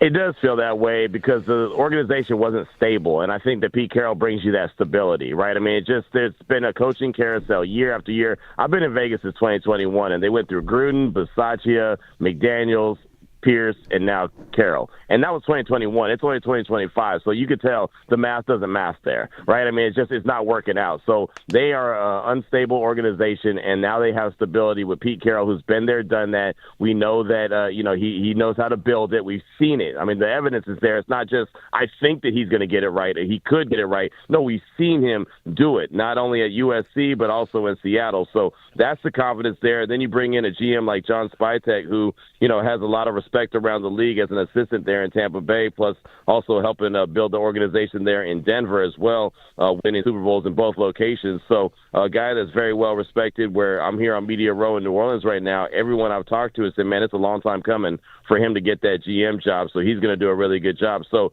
there's a little bit of excitement, a little bit of buzz. I just try to be cautiously optimistic only because I've had a little bit of excitement, a little bit of buzz before, and apparently it was just the times in Las Vegas and not really what they were putting together in Las Vegas as far as the organization goes. Q Myers on the Raiders, a couple more. What kind of excitement, I guess how much of that comes from Tom Brady credibility? Like, what is his day-to-day, and what's the belief on his influence in what they're doing? Yeah, that's part of it as well, and he brings credibility to the organization, right? I mean, so Pete Carroll brings stability, Tom Brady brings credibility, and there was a time when, Ben Johnson was the hottest name out there, and he ends up going to Chicago. The Raiders actually got an interview with him, and there was never a chance that they were going to get an interview with him, and they actually told the Raiders, don't request us. And Tom Brady said, hold on, let me get on the phone with your agent, and then talk to him for like an hour, and all of a sudden, boom, they get an interview. Now, again, he ended up choosing the Bears, that's fine, but because Tom Brady's requesting you, because Tom Brady's suggesting you, John Spytek, he has a relationship with Tom Brady going back to Michigan. They played together. Also, he was there in Tampa Bay with them, and so he knows how Tom Brady wants things done. It's funny that he's a minority owner but he's got like a major thumbprint on what's going to happen with this organization moving forward. Mark Davis has said, I know what I don't know. I don't know football, so I need football guys to do that. So I think that there's a lot of credibility with Tom Brady now. Before we let you go, Q, just on Crosby himself, Max Crosby, because Bills fans might be maybe more likely, or any fan might be a little more likely to know Myles Garrett. He's a defensive player of the year, but Crosby is, a top-tier defensive end and edge rusher. He's got a relationship with Mahomes that Bills fans would probably like, in that the two of them get after one another. And I was just checking the NFL Top 100 because I know Garrett is like the best defensive player in football. And here's Max Crosby ranked by players last year, number 10. Like, this is an elite player. Yeah, there's no doubt. He's absolutely an elite player. I feel like he should have been in bigger conversations for Defensive Player of the Year multiple times. He's able to get after the quarterback. He's able to stop the run, and he's a guy that doesn't come off the field. In 5 years or so, he's only missed 5 games, and that was this past year because he got rolled up on a couple times on his ankle this year. So, yeah, he's a phenomenal player. He gives you everything he's got each and every time he's out there. He's that guy that's got that pulse in the locker room. He would be incredible in Buffalo, and I know the Bills fans would love to be seeing him chasing around Patrick Mahomes, and he would too, but I honestly don't believe that he's going to end up going anywhere. I think the Raiders will find a way to work out his contract and make him happy. All right, very good. Q Myers on the Raiders from New Orleans. Enjoy the game Sunday. I will. Appreciate you guys having me on. Yeah, there. Q Myers of Raider Nation Radio, Locked On Raiders, Max Crosby. One fun fact. Want to play a little game? The game is, how would you feel if the Bills added a player to their roster who finished higher than Josh Allen in the NFL Top 100? Allen finished 12th last year. Yeah, he'll be finishing. Would you like Tyreek Hill? Actually, maybe not right now. Yeah, he was number 1, right? He was number 1. Yeah. And removing quarterbacks, so like Lamar, Mahomes. McCaffrey was 3. Garrett 5. Chris Jones 6. Trent Williams 7. TJ Watt 8. Kelsey 9. Crosby 10. Who's 11? 11 is Fred Warner. Good player. Then Josh Allen. What do you think this year? 4, 5 for Josh? Mahomes 1. Hold on a minute. Let's give a slight edge to like Saquon getting number 1. Okay. Or Derrick Henry. Because, for instance, every time you do the NFL Top 100, running backs are way higher on that than they are in almost everything else. That's right, because the players respect the running backs. Here's McCaffrey number 3 last year. Barkley goes for 2,000. I would bet he's probably 2 or 3. He might be. He very well could be. What do you think that when this comes out that there will be 3 quarterbacks in front of Josh? I was going to ask if there'll be 3 quarterbacks in front of Mahomes. Mahomes was left off of most ballots. 33 out of 50 did not. I got to find this from Ben Baldwin. It's just whether or not 33 out of 50 did or did not include Mahomes and for MVP. And the point is, of course, that, he was left off because he did not have a great year. And that's how it's supposed to work. This is not a 7-year award. It's a 1-year award. That's right. Season by season. It's a 1-year award. 33 of 50 voters did not have Patrick Mahomes on their ballot. In their top 5 for MVP. Wow. And I think that's probably right. It is right. It's fine. Yeah. It is totally fine. Allen and Jackson, both, you could make the case. I think you could make the case for Burrow, Jamar Chase. Put a couple defensive players in there if you want to over Mahomes. They never do. Just for this year. Just this year. Goff over Mahomes? That's tough. But whatever. He ran a great offense, and Mahomes did not run a great offense. So, Anyway. Yeah, and I think the complainers on the Mahomes thing is you can't simultaneously brag about the fact that you basically don't do anything in the regular season and you save it for the playoffs, and then also be mad that he's not being in more consideration for the MVP, right? I mean, that feels like a little bit of a double negative to me. You can't say, we don't try, we don't have to try, the regular season doesn't matter, it's all about the playoffs, and then say, why isn't he a part of the regular season awards? I mean, that's... by the way, I do kind of jive with that take. Like, they haven't had a great regular season in a few years. No. They turn it right on in January. Part of the reason they turned it on this time was because, one... They got healthy, too. They got healthy, and just like last year with Rashee Rice, they figured out this rookie receiver that they have. Oh, look, he does all these things well. He's a weapon. Yep. And they use their weapons. Yeah, he is. Is he their most important player outside of Mahomes? Who's that? Worthy? On offense. It's still, this year or moving forward? This year. This year it's Worthy. Moving forward? It's probably Rice. Yeah. It'll be interesting to see what they do when the two of them are on the field together. They're going to have a spectacular duo of wide receivers. Yeah, Rice had a really strong finish to last year and start to this year. They got to pair somebody with Khalil Shakir. Yeah. You said a name off the air earlier today that I do like as an idea. I don't know if timelines and caps and all that, but DK Metcalf is an idea for the Bills. And yes, it is. Adam Schefter tweeted last year at the deadline, Metcalf's not getting traded. Like, oh, should I have been thinking was he going to be? Is that available? Yeah. Metcalf is definitely an interesting idea. I would be open to that. I would then wonder... Not that this is going to make it sound like Keon Coleman is too much like DK Metcalf, which I don't think he's enough like DK Metcalf. Yes, that's right. But I would say if I'm getting Metcalf, I feel like I need another receiver. That's feels like he's probably part of a trade for DK Metcalf. Maybe I would do that. Yeah, like Keon in a third. Coleman is very interesting because he's a rookie. He's limited. He's a role player. He flashed. Josh liked him. Mm-hmm. On the other side of all that is they benched him for a quarter because he was late, and then in the end-of-season presser said they were disappointed in him after the injury. He wasn't the same player after the injury. He couldn't beat out Mac Hollins after his injury.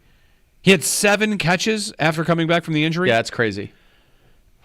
And the funny thing is, this is part of Everybody Eats. Did we really notice that? No. I didn't.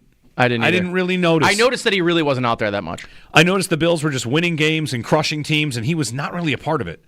And kind of forgot about that. That's how I felt about Kincaid. And then here's the end-of-season presser, and it's Bean and McDermott saying, like, yeah. They kind of did the same thing with Kincaid and Coleman kind of ended the year the same way. Yeah. 8030552. Alex in Rockland. Hey, Alex. Good morning. Good morning. Going into last night, I really didn't care if Josh won the MVP or not. And then after he won it, I almost started to cry. I'm like, oh my God, it meant so much more to me than I actually even realized. The whole night was just like a different vibe.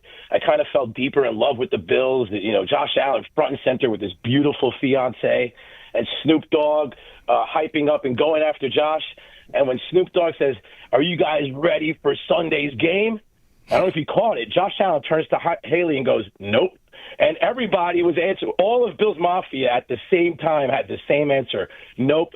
And it just made me feel more in love with Josh. Josh is Bills Mafia, and I actually think he wants to win this more for us than for him. It just looks like that. So he's really, making the Bills look proud. My love for Bills Mafia increased after last night when I was on the opposite end. I was so jaded when we lost. Like a lot of the callers were calling this morning, 2 weeks of just abstinence from football because it was so shocking. But last night, he just brought me right back in. And I'm like, I'm so confident that we're going to win the Super Bowl because we have the right guy at the right position. So I don't know if you guys caught that. Josh Allen turning his head and saying, "Nope, he's not excited for Sunday," because nobody in Buffalo is excited for Sunday. Yep. Yep, it stinks. Sunday stinks. They got to find a way. Yeah, they do. Every year is Super Bowl or bust from here on out. Because let's put it this way. To be honest, here's one way to say it. And this is maybe a message of the offseason. Most people would kind of sign up for, agree with the idea that from last year to this year was the transition from window number 1 into window number 2, right? Yeah. Will there be a window 3? I don't think it'll be this year. No, but how long is window number 2? The first one was 4 division titles. The Diggs window, if I could just label it that. They won the division title every single time. They went to 1 AFC championship game and 3 divisional round games. They were good the whole time. They won more games than every team in the league except for maybe the Chiefs. Yep. So this is now window number 2. Okay, how many years does that last? 4 to 5? This window will be more dependent on Josh than the last window was a little bit dependent on Stephon Diggs. Like, this one is when Josh goes from this player right now, prime Josh, to other side of the hill Josh. That's what I'm getting at. Window 3, whenever that starts, is the breaking of the peak. Yeah. Whenever window 3 starts, it's going to feel like possibly your chances, as Alex Carlson says, like, I'm confident we're going to win a Super Bowl. If we could have like a confidence score, like right now it's a 50, and next year it's a 50, and then the next year it's maybe a 45, yeah. And then the next year it's a 44, and then there's going to be a year where that number goes to, he's still good, he can still play, but maybe my confidence is a 32. Mm-hmm. Like, I feel like window 2 here, if you want to say it's a 4-year window from this day forward, this 4-year window 2, got a hit? Yes. Which is why if you want to make an argument for wanting the big swing trade right now, I get it. And we don't all have to agree on who that player is, what position it is. But if they're going to make a move on a true Josh Allen, the other Josh Allen, like, and again, I think it's always made sense to have that player on the defense. But, you know, if it's a wide receiver, cool. I don't need a running back. But a wide receiver, a corner, a safety, an edge rusher, a defensive tackle. Like, if there's a big swing, this feels like probably the time to do it. Because I think if you're waiting for window 3 to start to make that swing, I think you've waited too late. Yeah, for too long. sure. I think you've waited too long. He even said, like, drafted me 7.5 years ago. It's a long time. It's a long time. He has been in the league a long time. 803-0550 is our phone number. The Steelers are the designated home team in Dublin. That's happening. NFL, UK, and Ireland tweeting that out moments ago. That had been reported. It's been reported it might be Steelers-Packers in that game. But the Steelers this season play in Dublin. Wonder what stadium that is. Have I been to that? I've been to. It's where Notre Dame played. I've been to a stadium in Dublin. It was brand new at the time. I don't know the stadium that you're referring to, but I want to tell you there's not that many big stadiums that an NFL game is going to be played in. Oh, no, Dublin's not that big. Yeah. It's like the smallest. No, it's probably not like the smallest, but one of the smaller metro. Yes. Yeah, not using like actual statistics there, but you go there and it's quaint, is what I would say. Aviva Stadium. Is this the one I went to? I don't know. Soccer? I saw no. Concert? Keep guessing. Let's see. What did I see at a stadium in Dublin? Rugby? No. Not a concert. I thought for sure it was going to be rugby. Not a concert. Not rugby. Not football. Monster trucks. Not monster trucks. Not soccer. Wait, there's like an Irish field hockey, right? Oh, is there? I don't know what the name is, though. Is that what it is? It's called hurling. Ah. I went to a hurling match. Yeah. Okay. It is like field hockey meets soccer, kind of. Hurling. It was fun. Yeah. It sounds, I mean, if you're in Dublin, when in Dublin, I think they always say, go see hurling. So the way that it works, it was a club. Every county sends a team or has a team. Picture if the United States had New York State flag football, Pennsylvania flag football, and every state had a team and they played a tournament. This was hurling. And every county had a team of, they're not professionals, they're just people that play the sport recreationally. And we went to a semifinal to see Galway play Kilkenny, if I remember it correctly. I know you're riveted. I'm following along. Is there a national hurling tournament? Ireland? I should look this up. This was 2001. That's how long ago. Wow, that's Josh, quite Josh, a bit. were you born yet? I was 3. Okay. Well, depending on what time of year, but I was probably 3. Sure, right. The All-Ireland Hurling Senior Championship. That might be what we're looking at here. This stuff looks crazy. The goals are the size of soccer nets. Yes, and you can either smack it in there or through the uprights that are over the goal. So is there a goalie or like... I don't remember. Because I was going to say, like, what's the point of a goalie if I can just hit it above the goal? Well, I mean, you got people defending you, and it's not exactly easy to throw that ball in the air and smack it in. But you can. There's probably a goalie. This looks painful. Like, it looks like it would hurt getting hit by one of those sticks, and I don't think there'd be slashing penalties. Yeah, it was interesting. Lacrosse meets soccer meets field hockey meets whatever. So what stadium are they playing in? NFL Ireland is going. What stadium? I got to find out. It would be. I would guess it's Croke Park. That's where they're playing. Interesting. Yes. Croke Park? Croke Park. All right. I'll tell you more about that when we get back, I guess. What do you want to know? It seats... is it small? 82,000. Not small. Wow, that is not small at all. It'd be bigger than the Bill Stadium. 69,000 seat and 13,000 if you put them on the pitch. So like for concerts. So yeah, 69,000 for Steelers in Ireland. That'd be a fun one. That would indeed be a fun one. We'll get a break in 803-0550. If you're on hold, you can get to us right when we get back if you want. Jeremy and Nate in for Joe here on WGR.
voted back for in the Lamar's league. first team All-Pro. And you voted for Josh MVP. Yeah. Okay, so then explain it to me. Because I how think did Josh you was differentiate those things? The value that the player brought to their football team.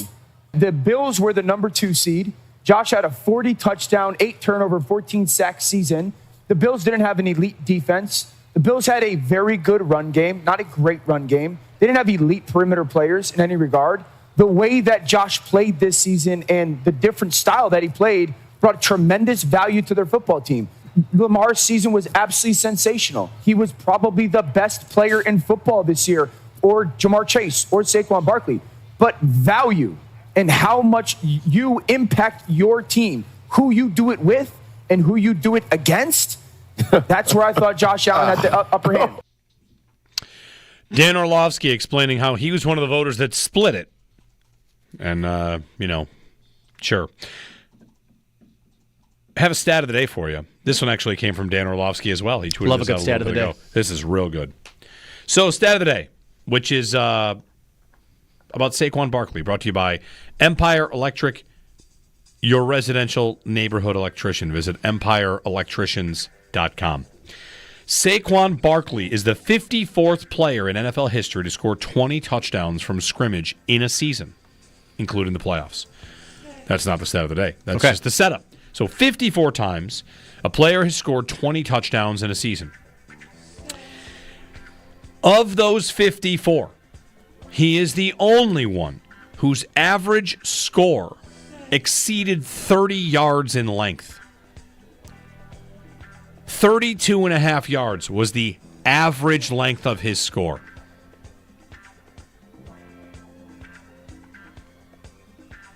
That's incredible. Yes. The others, Mark Clayton. Okay. Jerry Rice.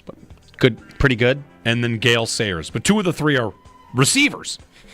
Saquon Barkley, 32.5 was the average distance of his touchdown this year. That's crazy. Yeah, he averaged an explosive play for touchdowns.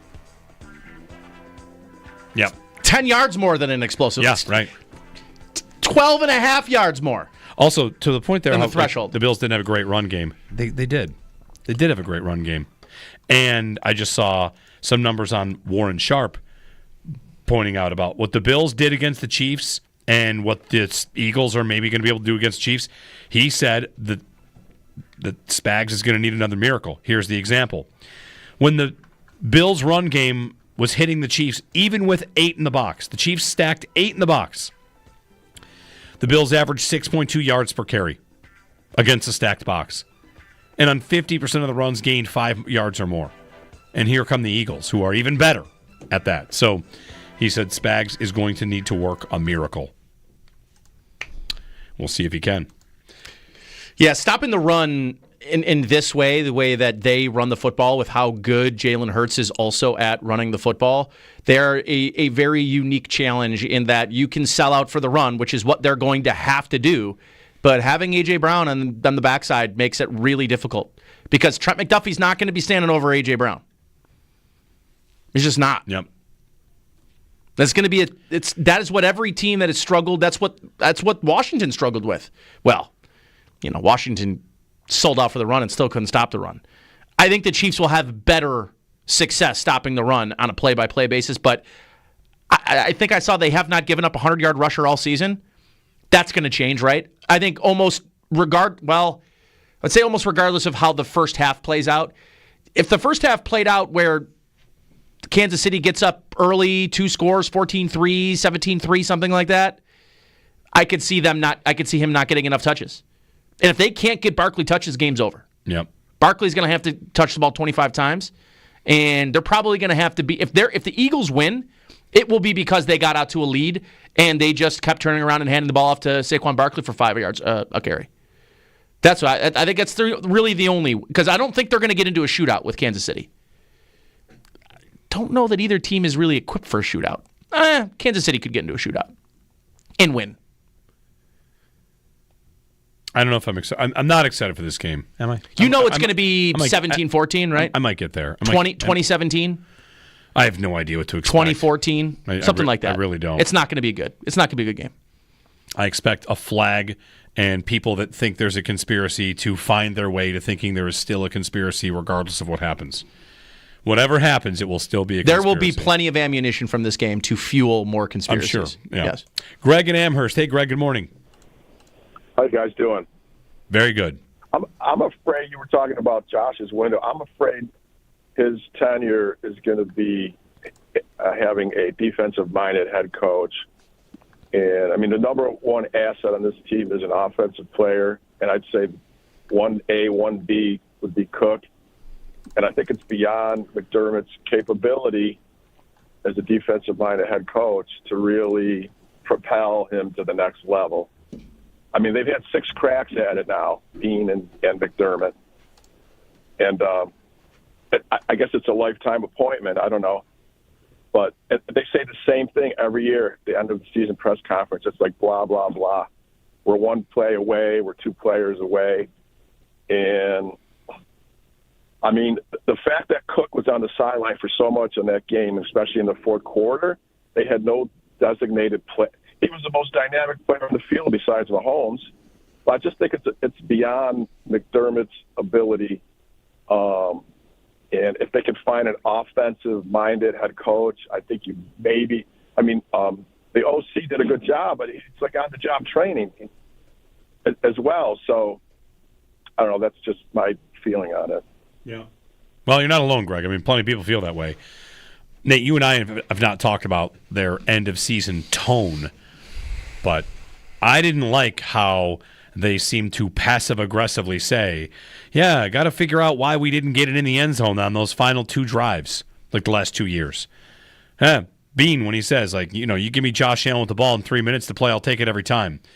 Okay. Okay, well, the last 2 times you got that. You got that. Lost. Yeah. And every time you play the Chiefs, the reason you're down 3 points with 3 minutes left is because you never make stops against that team. Yeah, ever. He plays really well and is still losing. And at some point, I feel like you might want to say what you would take every time is my quarterback doesn't have to put up a 5th touchdown against Steve Spagnuolo, who's now a universal genius. Yeah. Listen, all I'm saying is he could have thrown a 5th touchdown. Yeah, I guess he could have. Will the Eagles need to put up 5 touchdowns to win? Because the Bills had to put up 5. I don't know. I don't know that McDermott doesn't have the ability. This year on defense, I don't think he had the horses. Yeah, he just didn't have the bodies. He didn't have the right pieces on defense. The thing that scares me is in years past, he has had the horses, and they still don't have the answers. Yeah. But, 2 years ago it was they were too injured. This time, I don't know if Benford and Rapp are enough of a cover, but they don't have answers against Mahomes. For a large part of that game, Mahomes didn't face a 3rd down. Yep. They were... And was pretty much just 3-step, ball out, 3-step, ball out, no answer. They were soundly outcoached. But I will say, all of this to say, their defense got 2 humongous stops to start the second half that put them in the lead. And then stopped. The reason Josh Allen had the ball in his hand with 3 minutes left was because the defense got a huge stop in the red zone, forced a field goal, kept them in that game. So I agree, defense was not good in the game. They got absolutely ran over. But when it mattered and they needed a play, the defense that had not made plays all year when it mattered on 3rd down made enough. The defense made enough plays in that game to win. They were not, good defensively, but they still made in a vacuum.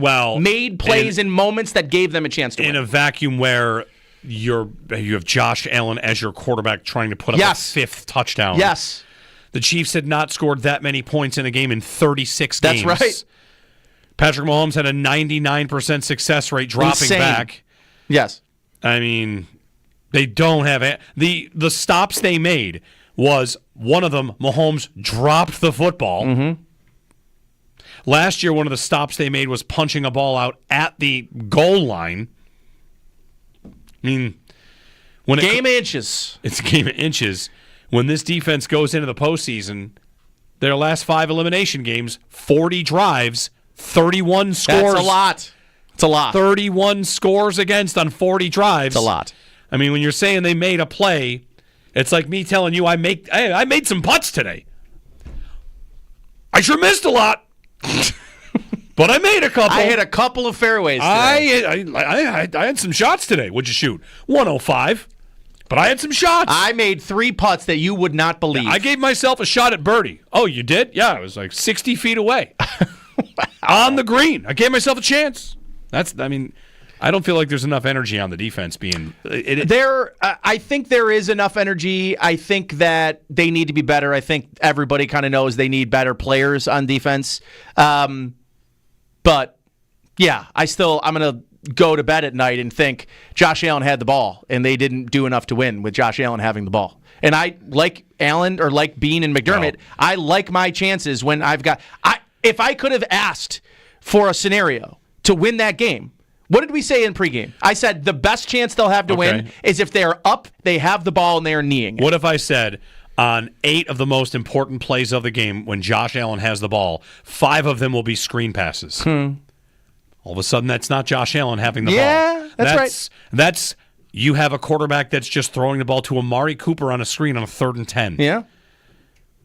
2 plays before the 4th down that he got that they didn't get. That play almost it was. Oh, it almost worked. It almost was. It could have been a touchdown. They almost worked. Yeah, a lot of them almost worked. They threw 4 screen passes in the final 2 possessions. 1 to Kincaid, 1 to Shakir, 1 to Cooper. I'm just saying when you do that, you're just removing. If you say I like my chances with Josh, I'd like you to look like it by letting Josh do the good stuff, rather than hey, it's a 4th and 5. Here's a true drop back. Oh, geez, under pressure, it's toast. I don't know. We're backsliding. We're back. We moved on. We're back to the AFC Championship game. We moved on. On the other side, Nick Wright said something yesterday that I think is a topic we should end the show with. All right. I'm nervous about it, but I'm into it. Extendo Sports coming up, then the Northtown Automotive Extra Point Show here on WGR.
All right, be caller 5 to win a pair of tickets to the Outlaw Music Fest featuring Bob Dylan, Turnpike Troubadours, Red Clay Strays, and Waylon Payne. Friday, August 8th at Darien Lake. Tickets go on sale today at 10 a.m. at livenation.com. So tickets go on sale in 9 minutes, but you can be caller 5 at 644-9878. Or no, 2214-WGR. Sorry. Be caller 5 to 221-4WGR, and you could win a pair of tickets. Nate teased us with something that Nick Wright said that we should end the show with. Are we going to end the show mad? No. Okay. Said this very well could be Travis Kelce's last game. All right. This would be assuming they win. They win, Travis Kelce retires. Would it matter? No. I don't think it would either. I don't think it would really Yeah, I don't think it would matter. I don't think it would matter. They're still going to be great. They might be better. I don't know. He doesn't. Rice and Worthy he doesn't block anymore. I mean, he doesn't. He's a one-trick tight end who's very good at what he does. I forget though. Somebody did post a video. It was on the Mahomes rushing touchdown, where how underrated of a blocker he is in just knowing where to go, just an elite level of understanding. But yeah, I mean, he's definitely not the same player that he used to be. Here it is, Super Bowl weekend. Ugh. Bull. You got anything on the menu you're making? No. Misery. Pain, misery, sadness. I just found out I'm going to have to make something. Okay. So I'm going to crock-pot, maybe. Freak out every time someone says, why are people tired of this? I don't understand why people wouldn't appreciate this. Because there's nothing better than dealing with a team you're exhausted watching. Nothing better than having someone tell you, you should appreciate it more. Appreciate it more. What's wrong with you? Yeah. Like them more. No thanks. I will say, there has been a little bit of a revisionist take on prime Patriots versus this Kansas City team. The Patriots were way more hateable. Way more hateable. We should not forget how hateable the Patriots were. I have not forgotten that. They're close. Don't get me wrong. But I think people forget how unlikable those Patriots teams were. Because Tom Brady's on a rehab tour, right? He's rehabbed his, likability image. Right. Everybody loves Brady now. Who? Me? I'm an S-tier Brady hater. Yes, you have skin in the game. That's right. Yeah. But it's my favorite thing to do. Yes, and you're good at it. Well, enjoy the Super Bowl if you can. If you don't watch it, we'll, of course, talk about it on Monday. And, we'll talk about all the conspiracy theories, I'm sure, the officiating that went the wrong way, a player that did a thing. Or maybe the Eagles just watch win. Golf. Waste management. I'm going to watch golf. I'm going to watch golf all day. Then it is a great pregame show. There's a Taylor Swift lookalike contest at the bar that I bartend. Okay. They're going to do that instead of watch the game. Nice. Well, enjoy. We're back Monday morning. Extra Point Show coming up next on WGR.